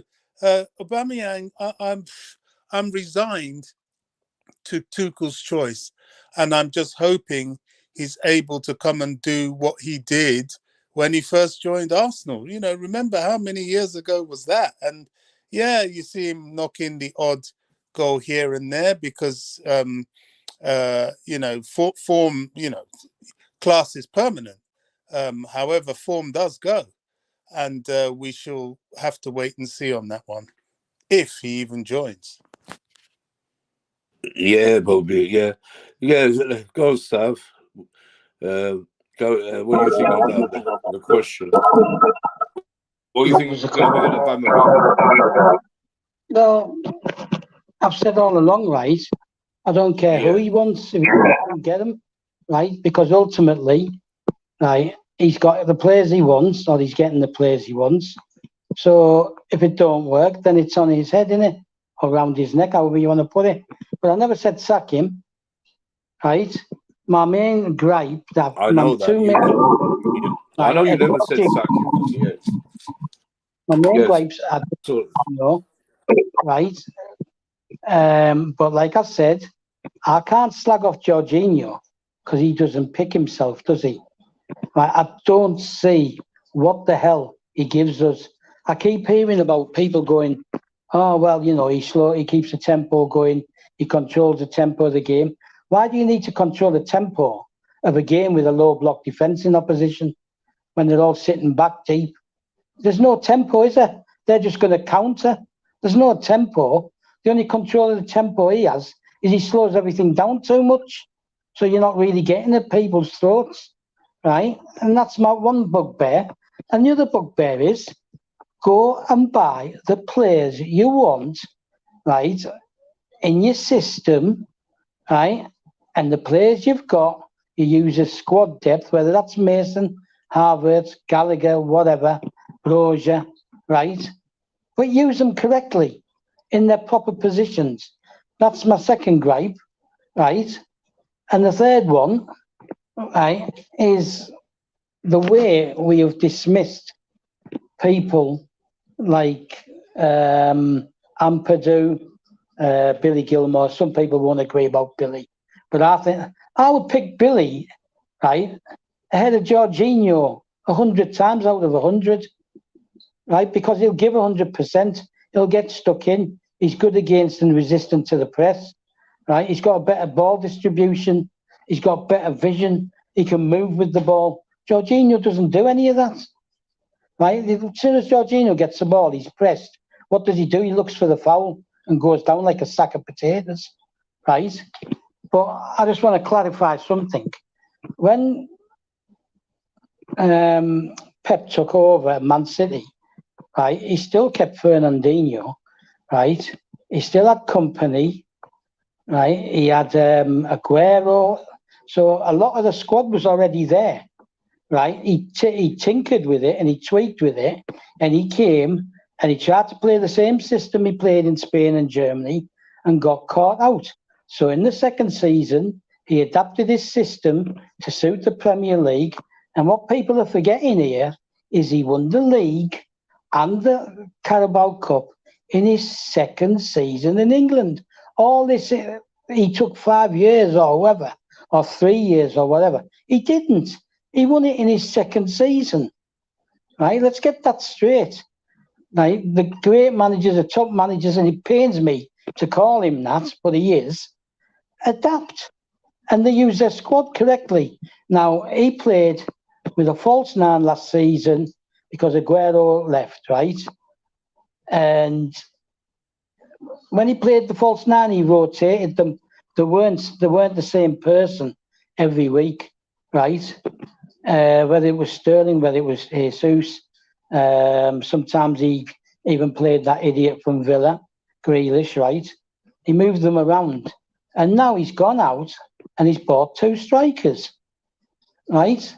Because he knows that the leagues are now moving back towards strikers again, your natural strikers, which is why Liverpool went and signed Nunes, is it? Right? Yeah, Nunes, yeah. Right. They're buying all the best strikers as well, but Yeah, stuff. Can, signed one. That's the problem. Yeah. can I just add something here to this? Because, Yeah, go on. you know, yeah, I mean, meanwhile, while all this was going on, we still had Klopp finishing outside the top 4. And yes, I can't remember whether it was actually Pep that won in his second season or whether that was Mancini. But whatever's the case, I know that third season of 2017, Antonio Conte's Chelsea kicked their ass. They had a big problem with their defense. And he was rebuilding, and he had his controversy. When he got rid of Yaya Toure and he got rid of England's number 1 goalkeeper at the time, the media was up in arms. Oh, what's Pep doing? Has Pep lost his touch? And, you will always have controversy in the process of your building. That's my point. And this is Tuchel's time. I'm not a fan of what he's doing in the midfield. I'm like, what you doing? It makes no sense to me. But I'm just, this season, we said we're going to let him build. We said we're going to let him do his way. Let's let him do his way.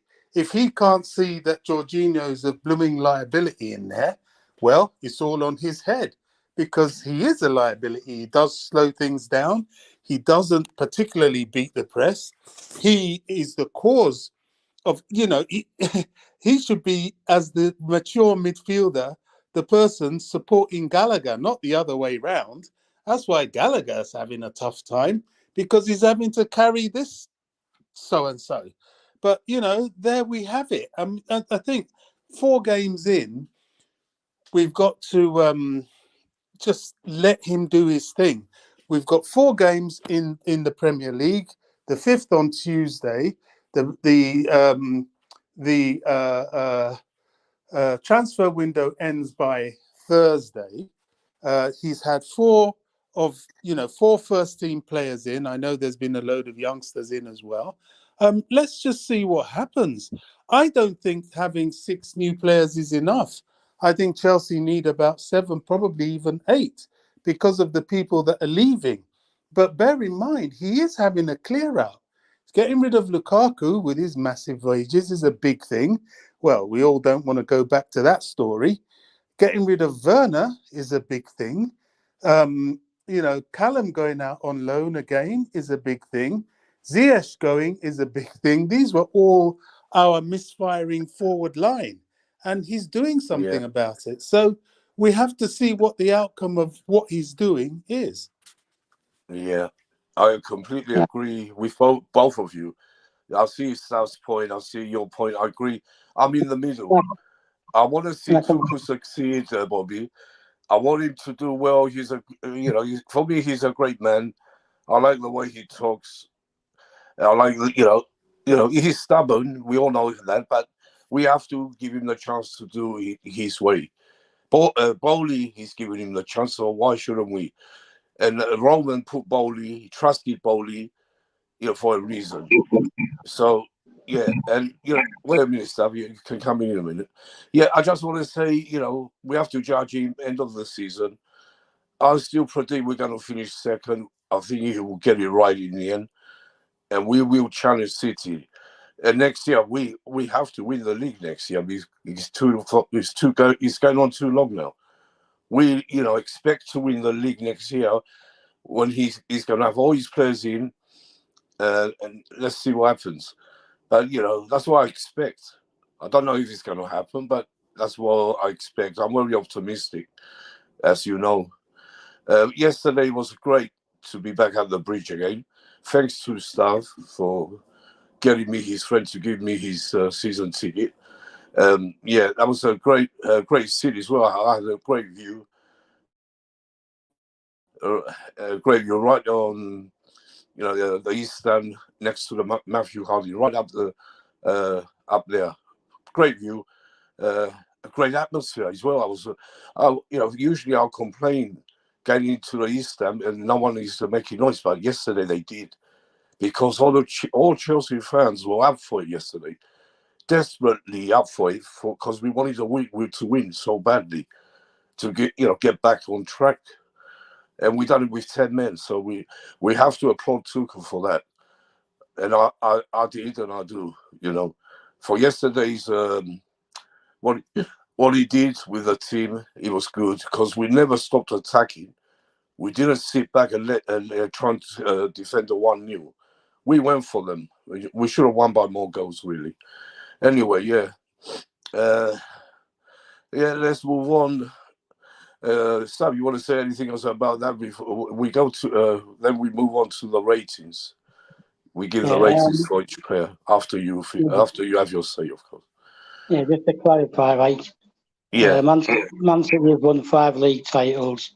Mancini won the first one, but that was before we won our 4th, right? And Pep did win it in his 2nd season and the Carabao, and he had the following season. And this for me makes it even worse, is that Conte came in and with very few signings of his own, he won the title. So it shows it can be done. The squad wasn't really his either, right? But he utilised the squad. And he used pretty much the same system. But the difference is he didn't have a COVID and Jorginho. a big sanction, though, Stav. Yeah, you can't ignore that. Yeah. Hang on a minute. This COVID, right, was almost over when he took over in January, right? It was dying down. It was the soft COVID that everybody was recovering from after about a week. And a lot of other clubs had it as well. It wasn't just him. Man U had to shut down the training ground. Their women couldn't play. Their youth teams couldn't play. The whole club had it, right? Right? And Brighton was the same.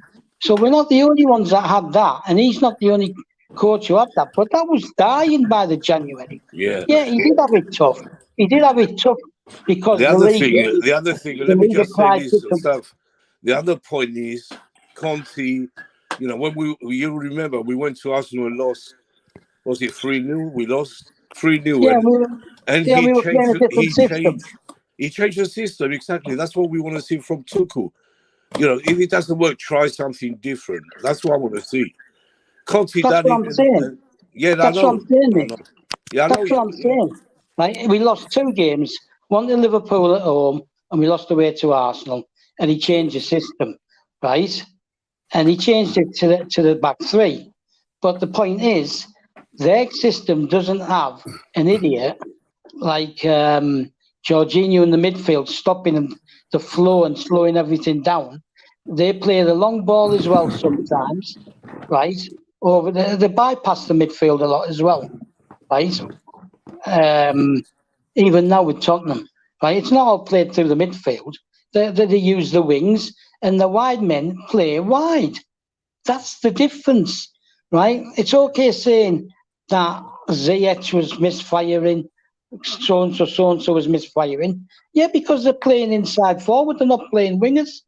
They're playing inside forwards against low block defences who are just sitting there lapping it all up. And then when people like Mason Mount shoot from a distance, if it's not on target, oh, look, he's just wasted another chance, right? He's just wasted another chance. Now, the point is, if we're playing against a low block defence, right, you got to change the way you're playing. If you're playing against Liverpool, no disrespect to Dex, you can play that way because they sit high. They play higher up the pitch. So you're going to have those spaces in behind, right? And even Man City is pretty much the same. They go slightly higher, not as high as Liverpool do, right? And you can maybe just, if you move the ball quickly, you can slip it in behind them. But you can't do that with Jorginho on the ball, can you? Right? And then he's telling me that there's no problem in midfield. There is. Get rid of the useless piece of crap, right? Sell him to Juventus now while we can still get a fee, even if it's only 15 million. Get rid of him, right? Instead of sending Ethan Ampadu off to Spezia, keep him and get rid of Jorginho. And this is what gets on my nerves, right? Is he's got these good young players there who he has no trust in, right? And he's trusting Jorginho. That's what This I don't is what like. makes me angry. This is what's making me angry. That's what I don't like. Not using Billy Gilmore, freezing him out like this is unbelievable. I don't get that. I don't get. That's what I don't like about Tuchel. With Ampadu as well. Ampadu, right? He's an international, so he's Billy Gilmore, like we keep saying. They deserve a chance. Yeah, but he doesn't fancy them. So it's on his head, like we said. But Nick, the point is, Ampadu was an international at 17, not in the under-18s. He was playing for the full-blown team at 17 in Nations Leagues, European Championships, right? All this stuff, right? I just don't understand. And then 2 years in a row, right, he's described him as an immense talent, right? And then he's letting him go for the second year in a row. Why? Why? And now, well, tell me, I can't blame him. He wants to play. Listen, Nick, if we'd have signed Kunde, right, and got Fofana, don't think Chalobah would have been staying. Right? Don't think Chalobah would have been staying. He only stayed last year because if he lets Chalobah go, I'll be going crazy. He played well. Yesterday, he was, he done great yesterday. He done one little mistake, but that's one mistake. The whole game he was on it. Yeah. But, he was on it badly. Nick, he just Mount and Reece James, right? Because they were already in the squad. They were already doing it. Right, and now he trusts Ruben Loftus-Cheek because he's somebody he can play anywhere he wants him. He might not be great at every position. But not that Ruben, he's come back to his old self. Yeah, but he's 26. Like Bobby keeps saying, Ruben was unbelievable yesterday again. Ruben's on form and stuff. You can't drop him. When you're on form, you can't drop them. But I never said anything about. Hang on, Nick. I never said anything about dropping him. Talking about Jorginho. I said the reason he's kept him is because he's adaptable and he can play him anywhere. Story. Yeah, he's Jorginho, a clown. Yeah. The bloke's a clown, right? But I can't criticise Jorginho, right? Because he's earning good money and he's getting picked, and that's down to the manager. It's not down to the player. All right. For me, he's not that bad. For me, he had one mistake yesterday. He could have cost a goal, but he did play. He played well, really. I mean, he had not a great game, but he didn't play bad. He had one mistake. It's a team that didn't really go for it in the first half. Right, they were sitting back. Right, they weren't like the pressure with it. Oh yeah, Leicester. We came out. We really attacked them from the first minute. We scored. But that was offside.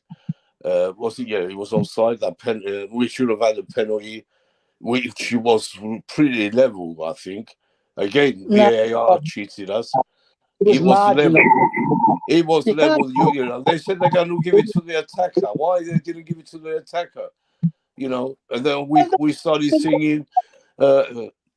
Was it Taylor something? We started singing Taylor's back or something to that body. What's his name? I forgot his name now. Tirini or something. Yeah, your Taylor in disguise. Your Taylor. That was funny, that was. But we have to say the funny parts. Yeah, go on. I'm being honest. So if somebody's marginally offside in the lead up to the penalty, it's not a penalty. I'm sorry. Yes, it was a foul. Right? Yes, it would have been a penalty. It wasn't offside. He showed it today. They showed it on Sky how it was on the line, and they said they're going to give the difference to the attacker this season. Why they didn't? When it's so level, that was unbelievable for me. Yeah, another VAR. decision again. We had our old friend in VAR. What's his name? I forgot his name, but he's against us as well. Well, You they all know, are. Dex is laughing, but Andre Mariner. yeah, with that's VAR. it. You Yeah, know what he's done to us in the past. Yeah, of course, Bobby. We have this is the agenda. We don't have to, we can't just beat a team outright. We have to fight with VAR and the rest, which is ridiculous. It wasn't Taylor yesterday, but he didn't have a good game. Right. Yeah. Dex. Yeah. Respond to that comment that we have to fight with VAR. Because I looked at a table from last season, right? Relating to every club in VAR, right? And we weren't stitched up. You can pick up situations where you think we were stitched up. I'll pick one. Lukaku in the Carabao Cup final. He was onside, right? But he was onside. But there was other ones that went in our favour, right? So, which we shouldn't have had. That's the way it goes. Because the supporters, right? Yeah, but how many went in our favour? How many went against us? Nick, in big games, cup all blind finals. towards our own teams. Right, we're all blind towards our own teams. Yeah, I'll accept that somebody like Anthony Taylor. What did Taylor do against Tottenham? Look, right, what did he do to us against Tottenham? Answer this then, Nick. I can't remember which game, which it was one of the. It was a cup game, right, in the Carabao Cup, right. Kepa was playing, right, yeah, and Kepa playing through, and VAR could have given the penalty and had Kepa sent off, right, and it said it wasn't a penalty. That's a one-off incident. That's a one-off incident. What did Taylor do to us at Liverpool? What did he do to us against Tottenham? That board fraud should be hanged by the neck. It's just going. And Mike Dean in the box. Another one. What? You don't let anybody finish. Like in the Carabao Cup, also disallowed the goal for offside. VAR could have said it was because it was tight, and they could have said that it was onside and give the goal. Right? Then where would we have been? 2-2. Right? Would you be debating it then? Right? I'm sorry. I know what you're saying, but let's move to right? Go finish your point, and we go to Dex, and we do the ratings after. Mafia. If Dex knows anybody, right? Just sort it out first, Dex. No, I didn't think you would. Funnily enough, I know somebody who's the son of an ex-Mafia guy. But anyway, that's the long. I don't know him that well. So, Nick, I'm honest, right? I've been at a game, right, with a Tottenham fan sat next to me, yeah, and somebody and my mates have started whinging, right, that it was offside, and it wasn't offside, and I admitted it to the Tottenham fan. Right, Anthony Taylor's. I've done the same stuff, but that Anthony Taylor, he has got it in for us, and you know that, and Mike Dean as well. They've done it through the seasons. It's not just one game or two. It's 3-4 years they've been doing it to us, and I've had enough of them, really. And I think most Chelsea fans have, and we don't want to see, we don't want to see Anthony Taylor a referee at Chelsea game again. But 150,000 signed a petition for him not to referee a Chelsea game.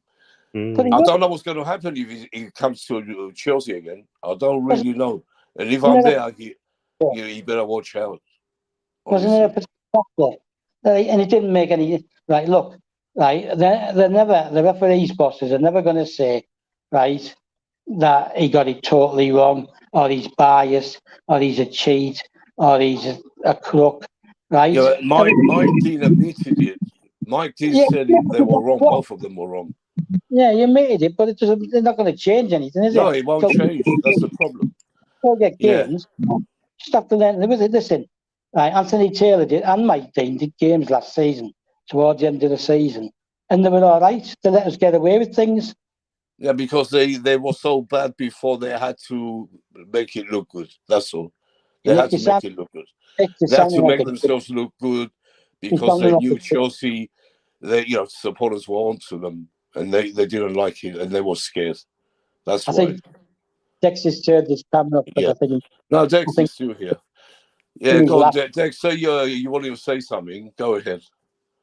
No, when it comes to VAR, I can understand the feeling because with VAR with us, we get stuff go against us as well. And one of the referees I don't like Stuart Outwell. I think he's anti-Liverpool. Every time we have him as a ref, he literally I've never seen such a shocking ref a football game. So I want him to be banned from reffing Liverpool games because he 100% has it in for us. But with what Stab said about like VAR decisions, I can't agree with him. Like that Lukaku thing in the Carabao Cup, I have to admit he was onside just. I don't know how it didn't, but do you know what I mean? Referees make controversial mistakes, and they don't really get followed up on. The worst thing they do for me, Dex. The worst thing they do when they tell them to go and have a look at the screen, and when they go and have a look at the screen, it's going to go, with the referee. The ref goes look with the VAR. They're not going to change the decision. No one No, does. Even if no, they know it's wrong, they won't change it. That's no. ridiculous. Get rid of VAR. Let Mm, football, how it was. yeah. It used to even itself out before VAR. Every team had bad decisions. Every team had good decisions. For Nick, me, I Mm, don't like it. I want it scrapped. I've seen Yeah, VAR in other countries working perfectly well. it doesn't matter. That's other Right. countries. It's never All right, okay. worked So it will never work what here. happens? Never. Happens? Too What much happens when you bias go going to on. Europe? What happens to when you go to Europe and you've got VAR? You're going to say they should scrap it for English teams? It should be banned. They should be banned. Honestly, it should be. They shouldn't come in. What a silly thing to think of VAR. What's next? There's another robot running on the sideline telling the ref what to do. Imagine, God, this is mm, too crazy for me. Go back to like what football was better without VAR. I'm telling you, it's not just The me who thinks referee, like that. Huh? the yeah, referee but changed his mind. I said this before though on a Yeah, previous one on these. I said what they should just do, like, and it's the most clearest idea to do, right? They should just not have too many English refs in the Premier League. They yeah, they yeah, get referees from foreign countries because if you look at referees like in Italy, Spain, and Germany, yeah, they're pretty good to be fair because they go over to the monitor when there's VAR. They always go over to the monitor. I don't think I've never seen a referee not go over to the monitor and listen to upstairs in the clouds. That's why I call the VAR room people clouds in the sky, people in the sky. That's what I call them. But yeah, they never listen to them. They go over to the monitor, they check the decision, and 99% of the time, they give the right decisions. But with referees in the Prem, they're so reluctant to go to the monitor because they think they know what's best because they're on the field of play. Well, how do you know though? You haven't got eyes and you haven't got like eyes in the side and the back of your head. Do you know what I mean? So you can't really see everything, can you? The people are yeah. like the monitor shows them that gives them a clear idea of what the decision is going to be. So yeah, no, I think they should just get foreign refs. Different foreign rest. I don't. They should get rid of it, Dex. Really, they should. But they're not. They're going to bring more silly things like that into the game. Probably, yeah. That's the way. That's the way we're going. It's crazy. I don't like But it. I'll tell Yeah. you something, Nick. Yeah, I saw something in the City game yesterday, and I'm not gonna lie, it gave me Sadio Mane vibes when he got sent off. When he like kicked Edison in the stomach, and he got Mm. red carded for it. Exactly the same thing, sort of, but it was a high boot. So Haaland's high boot kicked the mate in the head, didn't get red carded.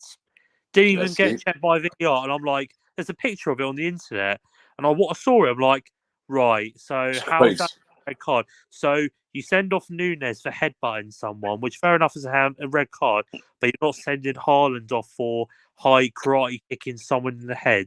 Studs That's ridiculous, man. So I don't really. Yeah, It's stupid.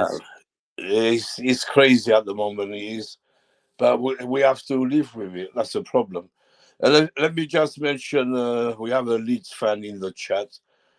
Ian, welcome, Ian. I know you beat us, but it took you 20 years to beat us. But we'll be back for revenge very badly at the bridge when you come. So don't get too excited. Yeah. Yeah, well, you're welcome, Ian, anytime. Yeah, should we go, Bobby, anything else before we go to the lineups? I mean, the points for the players. Bobby, you still here or you? I don't know. Bobby's having a nap. All right, should we do the ratings quickly? We have to go. So, yeah. All right, we start with you, Dex. Mendy. I mean, he was better than he was far more better than the Leeds game. Didn't fluff around nothing. Made some good saves. But yeah, I'll probably give him an 8. 8, God, you're generous. Yeah, he did do 2 good saves, but his distribution was unbelievable, terrible. Yeah. Anyway, let's go. Start with Mendy. And he was beaten to his near post as well. 6, because he shouldn't be playing. No, he shouldn't have played. I wanted Kepa to play yesterday.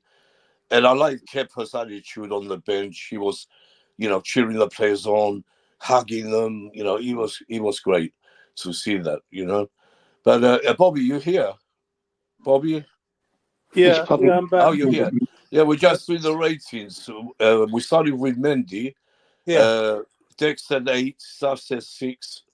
What do you say for Mendy? Yeah, for me, Mendy's a 6. He's Yeah, I think Mendy's got mental fatigue. He's played a lot of high-profile games. He's played a lot of extra times, and since the African Cup of Nations that he won with his country, he won the World Club Cup. He's played that intense game at Madrid. He's not stopped. And I think it's getting to him. I mean, even in the summer, they had, I think, World Cup qualifiers in Africa.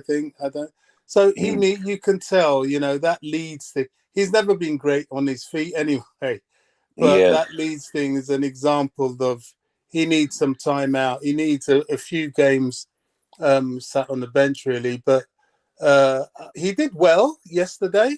He did do well, but I think because of the fact that he looked shaky, crosses that he normally would just pluck out of the sky, he's getting himself tangled up with forwards. He was lucky we actually did get a decision for us because, he was beaten, albeit fouled. But no, not quite good enough for Mendy. So, yeah, 6 out of 10. 6. Yeah, what I have to say for Mendy, I've been talking about him a lot of time now, since the Real Madrid game, Brentford game, and, this dribbling, has to stop. I can see him doing it again. Every time, how nervous the crowd was yesterday when he got the ball and had it at his feet. We were all getting nervous. We thought, what's he going to do now? Because we thought he's going to start dribbling again. And, his distribution was terrible. 4 minutes to go and he's kicking the ball to Leicester players. That's how they scored anyway, the goal. And he's kicking 2-3 minutes to go and he's kicking the ball out for a throw for Leicester. And they came on, they could have equalised. And I would have gone mad if they came back from 2-0. But it didn't happen. We were lucky to, no disrespect. No disrespect. But when I watch Mendy sometimes, and when he fluffs around with it gives me Loris Karius vibes when I watch him. Yes, all the time. I remember him. Yeah. No. Yeah. But Dex, I mean, Yeah, he did 2 great saves. I won't say he didn't, but Kepa would have saved them as well. They're all low. He would have saved them. But like Bobby said, the crossing, he doesn't get to the ball to get that ball or kick or punch it out. He doesn't do that anymore because he needs to be on the bench just to make him think. He's not irreplaceable. Sorry, he's not irreplaceable. That's what he thinks he is. That's the problem. You And know that goal because ruled out. sorry, that Dex. goal was ruled out. The Leicester one from the corner.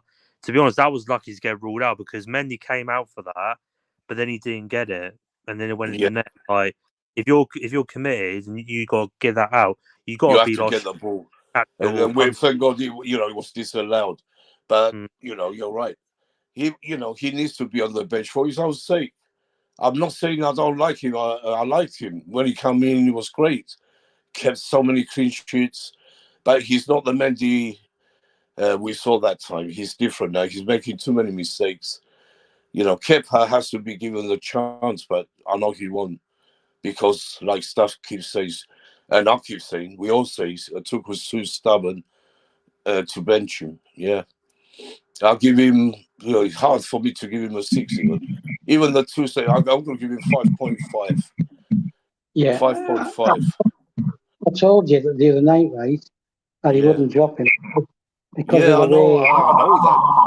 I wanted Kepa. All the crowd wanted Kepa yesterday. Every single one near me, most of them, because they were nervous. We were thinking, what's he going to do now? Huh? I knew they were going to drop him because of the way he spoke about him, right? Same thing with Conor Gallagher. He knows it was they said the same thing with Mendy. He knows he's made an error, blah, blah, blah, blah. Right? So he's basically, but at least he's backing him, unlike Lampard did. Right? But one thing I want to point out, right? When Mendy first came, Jorginho actually played reasonably well. Yeah. And if Bobby will agree with this, Kante was on blob. So a lot of the defence and the keeper were being well protected by those two. And now that we've started picking up injuries, and Kovacic obviously, now that Cover and Kante picking up injuries and they're missing games, and it's just Jorginho plus AN other, whoever he decides to play, there's not the same protection, right? Because even when Jorginho was in the ball before, Kante or Cover would bail him out, right? And now that's not the same protection. People are starting to shoot from further out, and even Mendy's getting beat from distance, right? Oh yeah, yes. So even he's getting beat from distance now. Like Bowen, West Ham, he got beat from the edge of the box. He punched the winner, West Ham's winner, into the net with 2 hands. I've watched it time and time again because I wasn't sure, right? Yeah. But he actually fitted it in. And there's been other ones where he's been beaten from outside the box. And all these people are going, but Kepa's always got these sort of soft hands. He gets beat from outside. Same things happened to Mendy. That's the Premier League. Yeah, but I like Kepa because he knows he can. He makes good passes. It's not just just as right. He's stuck at it. He's come back from that bad time he had under a shot stopper, but he passes. Yeah, and let's move on to the next players, please. I don't know where Dex is. Dex, you still there? I don't know where he's gone now. Yeah, he's there. Yeah, I'm still there. It's gone. He just keeps going dark all the time. Who's next? Who's next? Nick's gone yeah, we're back again. It's some connections. Same with Dex. Yeah, yeah.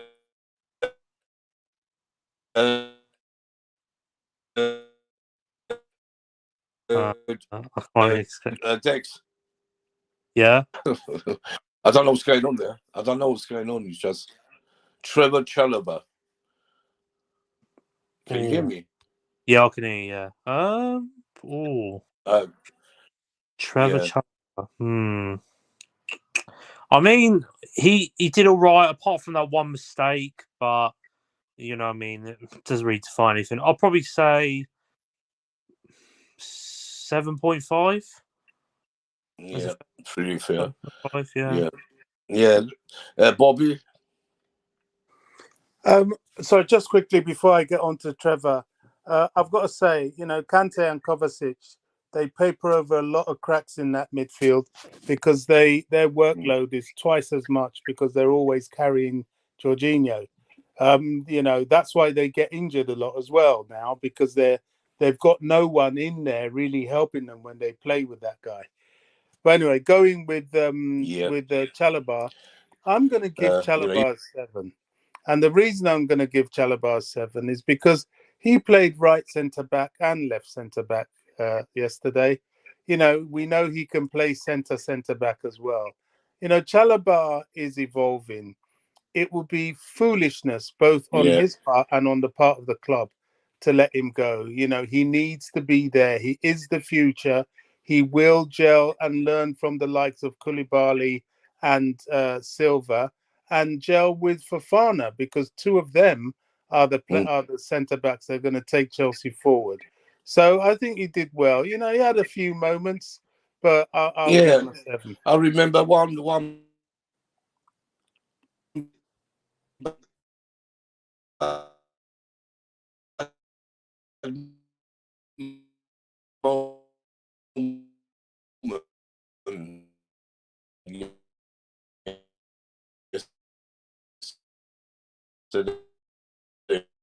You're breaking up, Nick.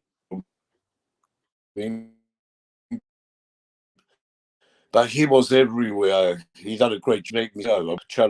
Yes. Can you hear me now? Yeah. Yeah, you can. Yeah. All right. Yeah, maybe it's something I was doing wrong. Stav Chalaba. I don't know what 7. Stav. Are you there, Stav? Yeah, 7. 7. Okay. Yeah, and for me, 7 for sure. Yeah, I was going to give him more, but I think 7 is good. Yeah. Dex, let's go to Thiago Silva. Thiago Silva, I think he had a good game. I think his defensive awareness was a bit off in the first half, and then he got better the second half. But I'll probably give him a 7. Same as Silva, Chalaba. I think they both did right together. Yeah, 7. Yeah, Bobby Silva. Honestly, before we got Thiago, I was one of those, he's too old. I really have to hold my hand up. He has, to my delight, proved me so wrong. Yes, I think Thiago Silva is I haven't got enough praise for him. He is such a wonderful player. Thiago Silva deserves to be amongst the Ballon d'Or nominations. Why he isn't, I think, is an absolute crime. I have never been somebody who backs a single player for anything with the club. I'm all about the club, really. But since this is supposedly his last season, I think I would love Chelsea to win a big trophy just for him and for him to get his Ballon d'Or because I don't care about the Ballon d'Or. I think it's a fake thing. But when a player has contributed so much for so long to football at such a high level, I think giving them an applause like that is worthy. Thiago is mercurial, and I have to give him a 9 for sure. Yeah, good. Yeah, Stav. Yeah, same here. Especially as he carried on when it was obvious he wasn't 100%. So yeah, 9. Yes, me. Yeah, same. For me, he was man of the match. Not just his play, but his influence on the on the back on the defense. He told them where to go. I've never seen a guy talk so much at the back. Telling Chalobah, here, go move there, go here, go moving players around. He's unbelievable. He deserves the night for me, man of the match. I was going to give him 38 years old next month. 38. Incredible. Bobby. Unbelievable. What a player we have, and it's a shame he's 38 because he would have been one of the greatest legends ever if he was younger. If we had him, before. Yeah, what a man! What a player! I don't know what to say. He's so, I love Thiago Silva so much. He's unbelievable. Great. 9 for me, man of the match. Let's move on to who do this? Cucurella, of course. Dex Cucurella. I thought Cucurella had a quite good game from my point of view. I think he did stuff right. He defended well. I think he's coming a bit more out of his shell now since he first arrived in Brighton. Obviously, he's learning the Chelsea way, and I think he's improving every game by game from what I've seen of him play anyway. So I'll probably give Cucurella an 8. Yep. Bobby. Yeah, Cucurella's getting better and better, isn't he? He is learning the Chelsea way. I think Chilwell may have a job getting that shirt off him because at the moment he's better than Chilwell, to be honest. But he's a steady Eddie. He played his part for at least the first goal, although it was all about Sterling, the way he put it away. But he still had to get the pass. I'll give him a 7. Yeah. Stuff. Yeah, 7. Yeah, for me, 7 is about fair. Yeah, I like he is getting better, much better. And, every game he improves. The only thing I didn't like from him yesterday was the corners. He didn't, quite a few of them were wasted, really. But usually he does have a good cross. But he was everywhere, yeah. 7 is fair. Let's move on to who do we? Reece James, of course. Yeah, Dex, Reece James. James, he was another one that had a good game. I mean, he did what he had to do. I think he could have done a bit more for the goal that Leicester scored, but obviously it was just one of those ones that Mendy should be saving. So you can't really put a lot of blame on him. So I'll probably give Reece James a 7. Bobby. Reece James is one of the actual world-class talents that we've got. People talk about Mason Mount as Chelsea skipper. For me, the next Chelsea skipper should be Reece James with Mount as vice captain. Reece James is a player and a half.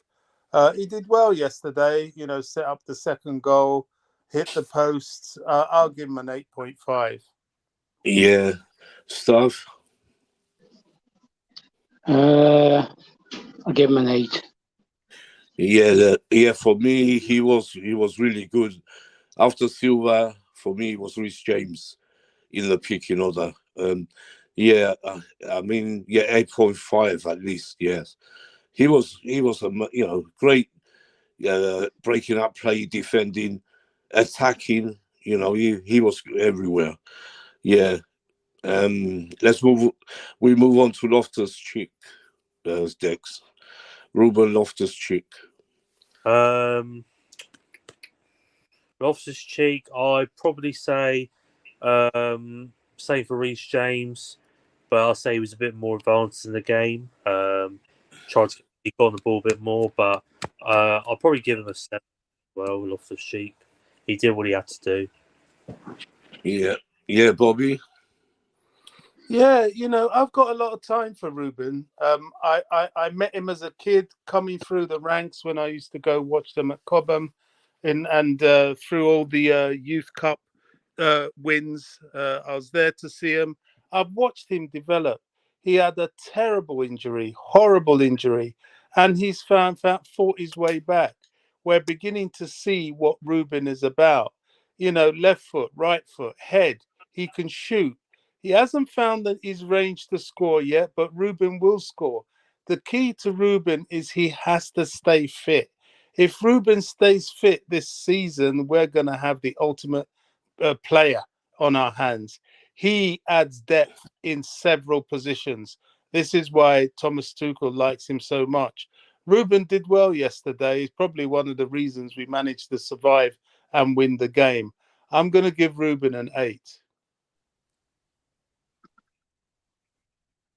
Yeah, I'll give him an 8 as well. Stuff.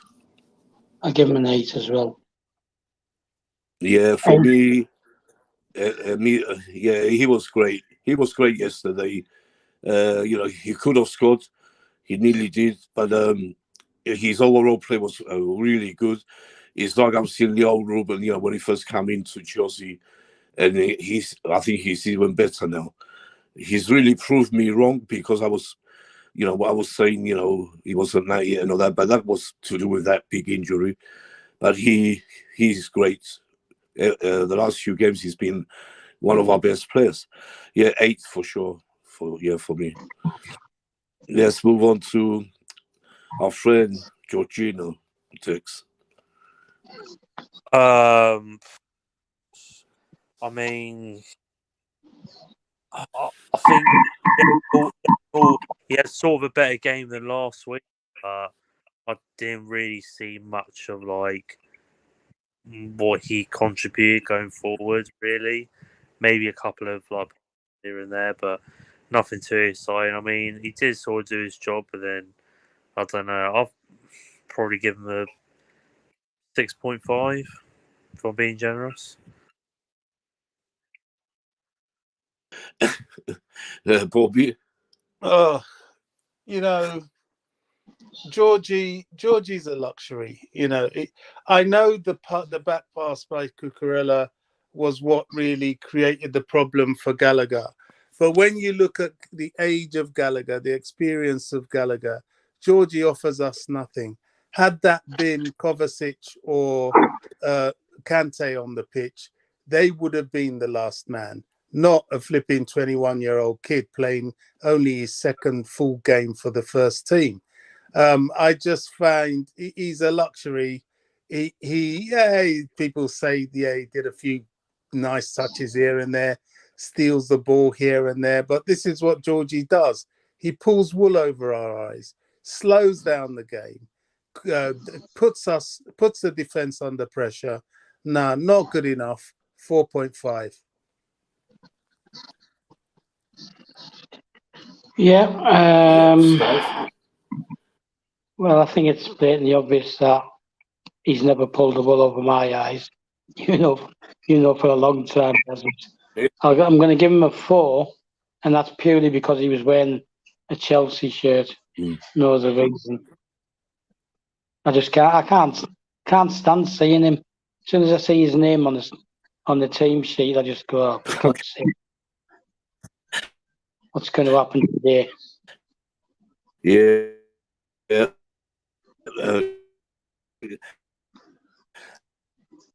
I know Cover's coming back, thank God.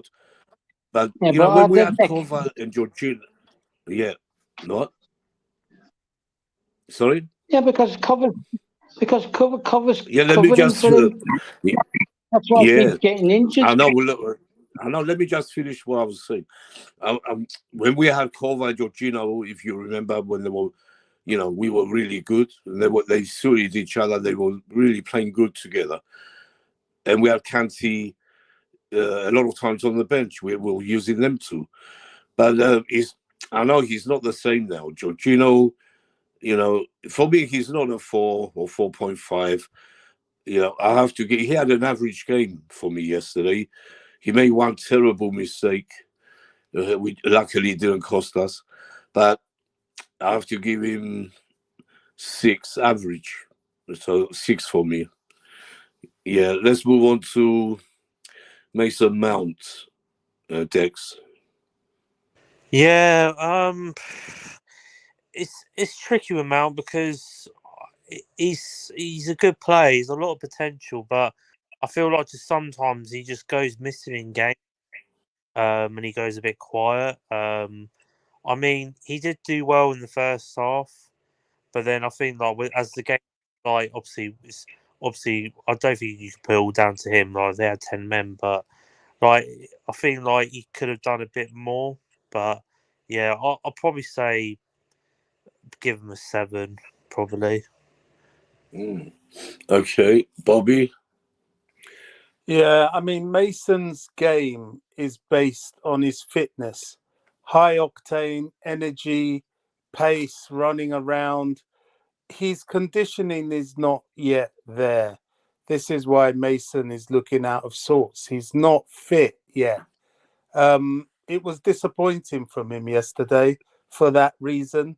And for that reason, I'll give him a 5. Yeah. Stav.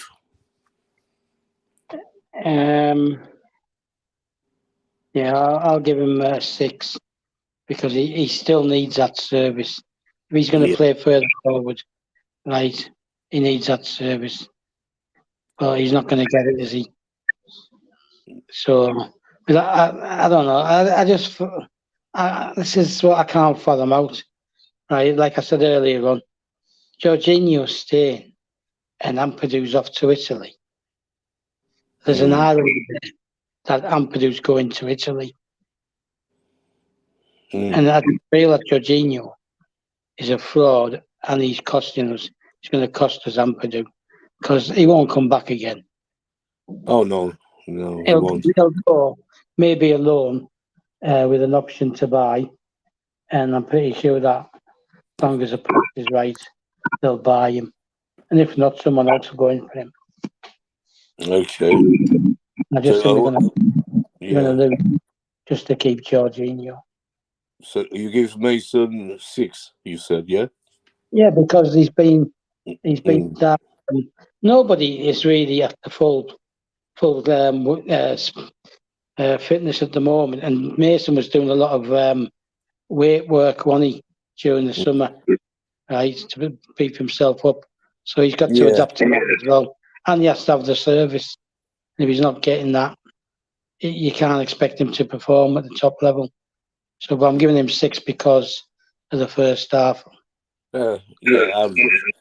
Yeah, for me, I have to go with Bobby 5 because he's not doing it for me. You know, hardly see him on the ball. You know, I can't remember. You know, I can't remember him touching. Getting the ball and running with it. Even yesterday, he was very bad at Leeds, but they all were. I'm not blaming him, but he has to get a lot better. All right, fitness and everything, that's different, but when you're playing out there, you have to do better. So 5 for me. Yeah, Carl Havertz next. Havertz. I mean, I do rate Havertz a lot. As a rival fan, I think. I don't know. I just, as I said before already, just needs to play more of a less role than playing up top. But do you know what I mean? But he did well. He put a lot of pressure. He was pressing the back four, linking up well. So I'll probably give him a 7.5. God, that is generous, really. Bobby. Yeah, I think Havertz at the moment is dividing opinion a bit. I rate Havertz very highly. I think He is, yeah. Yeah, I think there's a lot of unfairness about him. Yesterday he put in a shift, he really did. And I think he got better when Mason came off because he started doing what Mason should have been doing. Pressing, hustling, harrying. And he was the only player up there that really had any kind of physicality. I don't think he had a bad game. He probably needs a goal to keep some people quiet, but I'll give him a 7. Yeah. Stav? Yeah, I see things you don't, Nick. So Yeah, I know. I'll give him a 7.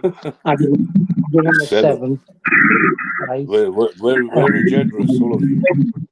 Would have been Are you all 6. very generous, you know? What? No. Sorry? It would have been a 6. Right. You give him a But I'm 6 giving him or 7? No, I'm giving him a 7. I said it would have been a 6, but I'm giving him 7 for clattering the Marty because he clattered the Marty a couple. Yeah, and I'm pretty for sure me. that. Yeah, go on. Pretty sure he remembered that tossing of the pennant after Wembley. So I'm glad he clattered him a couple of times. Yeah, for me, you know, like, I still like Havertz. When he, you know, even last season when he was missing all those chances as well, I backed him. I always said he's going to come good. People were, he's not for Chelsea. He's not for Chelsea, but I kept saying he is. You know, he will get better, but he hasn't got better really. He's, you know, he ran a lot yesterday. Yes, I saw, but he's still, you know, he was knocked off the ball far too easily from those Leicester players. He was. I saw it. And he did, you know, all right, that offside, he was, like I said, he wasn't offside really. But he was offside quite a few times in that game. So for me, he has to improve. Simple. Otherwise, we're going to have another Werner on our hands. For me, I'm very, you know, I'm going to give him 6, and that's been very generous. 6. Yeah. And let's go to the last one for now. We got a few others to come on. Raheem Sterling, Dex, your old player. Yeah, no, I think for me, Raheem Sterling was a man of the match for me, in my opinion. He had a great game, great movement, great link-up play. Was getting out defenders, scored some good 2 nice goals. Because that's what Sterling does. Yeah, and his overall game, I think he's just getting the more he's playing for Chelsea, the more you're pretty much seeing the same Raheem Sterling you saw at like Man City. Do you know what I mean? Just getting to the box, getting on things, getting out players. When you have like Raheem Sterling on his day, you know you guarantee that any defender would be having a hard time. So I'll give Sterling an 8.5. Yeah, Bobby. Yeah, Ray misplaced a few passes, you know, yesterday, but I'll just put that down to getting used to the players around him. I mean, what more can we ask for? He scored 2 goals, something that our strikers haven't been doing. One was an excellent goal. The other was also an excellent goal because he got in the box. Another thing our strikers weren't doing. If that was Timo Werner, he probably would have ballooned that over the bar somehow. So I'll give him a solid 8.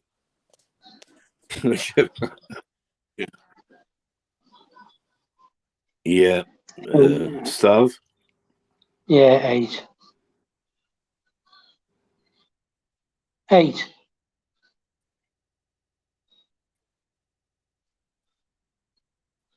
Have you gone again, Nick? I think he has. Yep. You know. Yeah, I think it's. Huh? Sorry? You're on mute, Nick. He's on that my garden. God. He's in the garden Can you shed hear me again. now? No, Yeah. I'm not in the garden. I'm here inside. Can you hear me now? Yes. Oh, all right. Yeah, for me, he's proved me wrong. Very wrong, because yesterday I really liked the way he played. All right, he was trying hard. You know, he wants to beat a lot of players though. Sometimes he wants to beat, you know, he beats 1, 2, then he tries to beat the third one. It works sometimes, but you know, he's getting there. He's getting used to Chelsea. I can see, and what a great, you know, great goal he scored. Right, he deflected, but he's still his goal. Yeah, and he should have had a hat trick. He was unlucky. He deflected off the. No, the goalkeeper actually saved it, and he hit the post. The goalkeeper safety was a great save, really great save. Yeah, otherwise, he would have had a hat trick. What a day that would have been. But yeah, he was great, like you said. Yeah, for me, definitely an 8. Yeah, yeah, that's all. Then let's move on to the guys who come on. Aspie first, Dex. You didn't do Gallagher, did you? Oh, sorry, yeah, we forgot Gallagher because he got sent off. Yeah, sorry, yeah, Gallagher got. Why did you say that before? He was in the midfield. You know, I completely forgot Gallagher. Dex, Gallagher, give us Gallagher and Aspie together. Gallagher, after the red card, probably 6.5. And Aspie probably a 7. Yeah. Yeah, Bobby, give both of them, please. Gallagher and Aspie. Yeah, I'll give Gallagher a 6 for getting carded for a silly tackle. However, I still, my vex is still with Georgie. Georgie's not the person to be protected. It should be Gallagher that's protected. He's the new player. He's the young player. If you have someone guiding him, he may not do so many daft things. He just had no one. He's on his own trying to take care of some seasoned professional because he can't move his legs. So Gallagher, unfortunately, but for the card, I would have given him more, but I'll give him a 6. As for Aspie, well, steady Eddie. He does what he does. He's now Mr. Chelsea, 10 years at the club, won everything. You got to give him a 7. Yeah. Yeah, stuff. Yeah. Connor, it's a difficult one because I'm going to give Aspie a 7, and I don't know if I can give him Gallagher a 6, which is too close to Aspie. So I'm going to go 5 and 7. Yeah, I mean, for me, when the game, your mic on mute. Yeah, when we started the game, he was running a lot, getting into every tackle. He impressed me a lot at the beginning. Then he got that yellow card, which was really silly, the first one. And after he got the second one, he was going to be sent off. Yeah, he didn't know what happened. He's so young, he's learning. But yeah, I have to give him. It's hard it's very hard because of the yellow card. I think 5.5 for him. And Aspie, he done great when he come on actually. And 7.5 for Aspie for me. The leader, the captain, the legend came on, and he made sure we were going to win that game. Yeah. So I think who else? We got Kovacic, Dex for the only 20 minutes he got. I mean, he didn't really do a lot. I mean, you can't really do a lot in 20 minutes as a substitute. But I mean, he did what he had to do. Come on, just shorten things up, tying up the midfield a little bit. Did his job. So probably give him a 6. Yes, fair. Bobby. Yeah, I'll have to go the same. I mean, the geezer's just coming back from injury. It's going to take him a while to get his match pace back. I just pray we don't keep playing him along this passenger that overloads him with work. And I pray we get someone in so we can rotate the geezer. We're overplaying certain players. Reece James, 1. Kovacic, 2. Kante when he's fit, 3. I don't think it's right. And it was happening to Chilwell before until now we've got Cucurella. So, I'll give him a 6 for this, but I just pray let's get in another midfielder just to lighten his workload. I hope so. Stav? Yeah, 6. 6. Yeah, and for me, I mean, just to see him coming onto that pitch made me so happy. So I'm going to give him a 7 because he's back. He didn't play a lot, but he, what he did, it was simple. He knew what he was doing, and we need him badly now we've lost Kanti. We need cover there, God, so badly. Yeah, 7 for me because, like I said, the crowd went mad when they saw him, coming onto that pitch.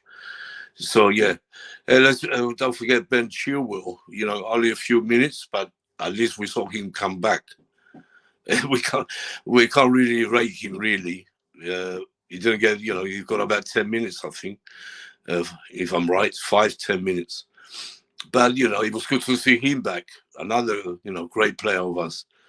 So I don't think we should rate him because we didn't have time. But yeah, any other thought? Let's go have your last thoughts, everyone. Dex, I'll start with Dex. Yeah. No, last thoughts really.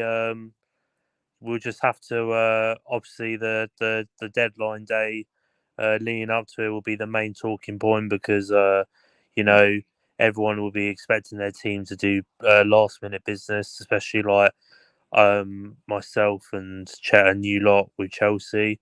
Hopefully our clubs do the business and we get some good players in. Funny enough, I've just seen something come up on my phone that United have agreed a deal for Anthony, 85 million. Oh yeah, 100 million, which I find ridiculous, really. Crazy money, really. Yeah, I don't know how he's worth that much. 85 million is ridiculous. So, but it's United. They never learn the transfer market, spend too much money, and they just splash the cash. So, we'll have to wait and see how he does in the Prem. But yeah, no, like I said, hopefully we get someone in. I'll be very happy. Hopefully we'll, I don't know, we'll have like another stream maybe to reflect on the transfer deadline day, hopefully, or something leading up to it. Yeah, that's just my final thoughts on it, really. Yeah, yes, Dex. Bobby. Yeah, I'm quite, very much the same. I think, we know what we've got to do. We've got at least to bring in a midfielder and a striker. Yeah. I don't think we can really judge anything until the transfer window shuts. Then we'll kind of know where we are. Whatever is the case, we're still in that rebuild. The new players have to get used to the team and what Tuchel wants, which may take us even further time. And what we've got to do is just try and hang in there until we get our rhythm back. Let's hope we do the business. If Tuchel wants Aubameyang, well, so be it. It's his choice. I'm still not convinced. But, I said the same about Thiago Silva, and look what happened there. Although I said the same about Lukaku, and look what happened there. I was dead right. So, I don't know. The midfielder is where my concern is. If by some miracle we can get Ruben Neves, my goodness me, that'll be wonderful. But I don't see it. Yeah, because Liverpool will get him. They're after him as well now. But we're not even looking. I don't know if we're looking at him. I haven't heard anything about Chelsea looking at Neves. But the thing about Chelsea, Nick, is that you and I both know is that and this lot have carried it on. We don't need to know. They often do things, and what they do the best business when nobody knows or is expecting it. Yeah, we do things secret, and it's good to do that. I hope it's Ruben Neves, the secret. But we need an attacker. And, if it's going to be Aubameyang to come in for this season, even if it's one season, and see how he goes, he could get extended like a Giroud did. We need an attacker so badly and a midfielder. But more an attacker, number 9, who's going to get, those headers. We haven't. How long has it been since we had a goal scored from a forward? It's Giroud, I think. The last time I remember, from a corner or something. Who scored? I can't remember our players. Maybe Havertz did last season. Yeah, but we need both midfield and attacker. So, is that your last thoughts, Bobby? Anything else? Yeah, I totally agree with what you're saying. Yeah, it's so frustrating. That the bigger it was a great display yesterday, but for me, it's so frustrating to see Chelsea without a number 9. like we had always in our, in the past. From Dixon, from Finiston to Dixon to Osgood, to Drogba, Costa. Where's that player now? That's really I get really sad when I go to Stamford Bridge and I don't see a number 9. I really do. I want to see that number 9 back, somehow. Costa was the last one. Yeah. It's sad, you know what I mean? Yeah. Because we always had one, Yeah, even people forget Hasselbank. That partnership with Gudjonsson. We've had some good strikers. Of course. And it's a shame. That's what we need. That's what I think we need mostly. Let's hope we get one. I'm sure, let's see what happens. But I can't say much because if Tuchel doesn't want to use the number 9, what are we going to do? So, it is frustrating, honestly. Let's go. Is that anything else, Bobby? I'll go to stuff. No, nothing else from me. Thanks. Okay. Let's have your final thoughts about everything we talked about. You need to do a preview for Southampton. Oh yeah, Southampton's on Tuesday. Yeah. We do that tomorrow. Yeah. I'll be glad when the transfer window finishes and closes. Thursday. Because it's boring the backside out of me, to be honest. Because it's the same stories every day, right? If we don't sign a midfielder, then I want to see Tuchel start trusting a couple of these young lads he's just signed, right? Because I can't spend the whole season watching Jorginho and then having to listen to people telling me what a great player he is, because he's not. He's not. He's not. Now listen, if you truly want to challenge for the title, you don't do it with players like Jorginho. Yeah, but I said we finish second this year. Next year. Well, keep taking the uppers that you're taking, obviously, right? I think Liverpool today showed that they're by no means finished either. Of course not. They'll have more to come. As much as it pains me, if Tex is still there. He's here. Yeah, so they're still Man City and them still a top 2 for me. And it's a fight between us and North London, and possibly Man United if he gets a couple more players. And the transfers, fees, and that, they're bordering on ridiculous now. But Anthony will love it at Old Trafford on the wide open spaces. Trust me, he'll be good. And he has got a snidey side as well, so he won't be messed about. I watch him every week, don't I? So, but anyway, that's it. Let me know when you're planning to do the Southampton one. The usual. I think we always do 7. Tomorrow, I mean, for the preview, probably 7 as usual. Yeah, I'll let you know anyway. Be on Twitter, YouTube, and everything. Yeah. 7's good. I've just got used to doing the streams at 7. I only do it Sunday because this game's on, so I do it after the Tottenham Forest game was finished. I thought Forest were unlucky today somehow. They had so many chances and they didn't score. But Tottenham got 2 lucky breaks. Conte's way, counter-attack, but he works. He's working now. Yeah, because of the way he does them. Yes. It's not slow, methodical. It's not slow pace. It's not pretty. It's not. It's quick. It's not possession, is it? It's not about possession. We used to be like that. If you remember, but it's a bit different. We had a bit more fluency than Tottenham have now. Right. Anyway, listen. I've got to go. My battery's gone flat. All right. Yeah, mine's good. Yeah. I'm getting the battery warning. Speak to you tomorrow. Yeah, okay, stuff. Yeah, thanks. See you later, Dad. Thanks for coming See you on. later. Night, guys. Yeah. Thanks, See you Dex. later, Dad. Thanks, See you, Bobby, Bobby. for coming on. It was a See you later, pleasure. Bobby. Yeah. And yeah, we probably go. We probably be back on tomorrow night at 7.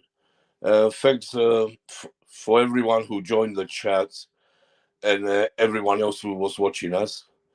Yeah, we are. I hope it was a good show for you all. God bless you all, and good night. Thank you. Thank you. Yeah.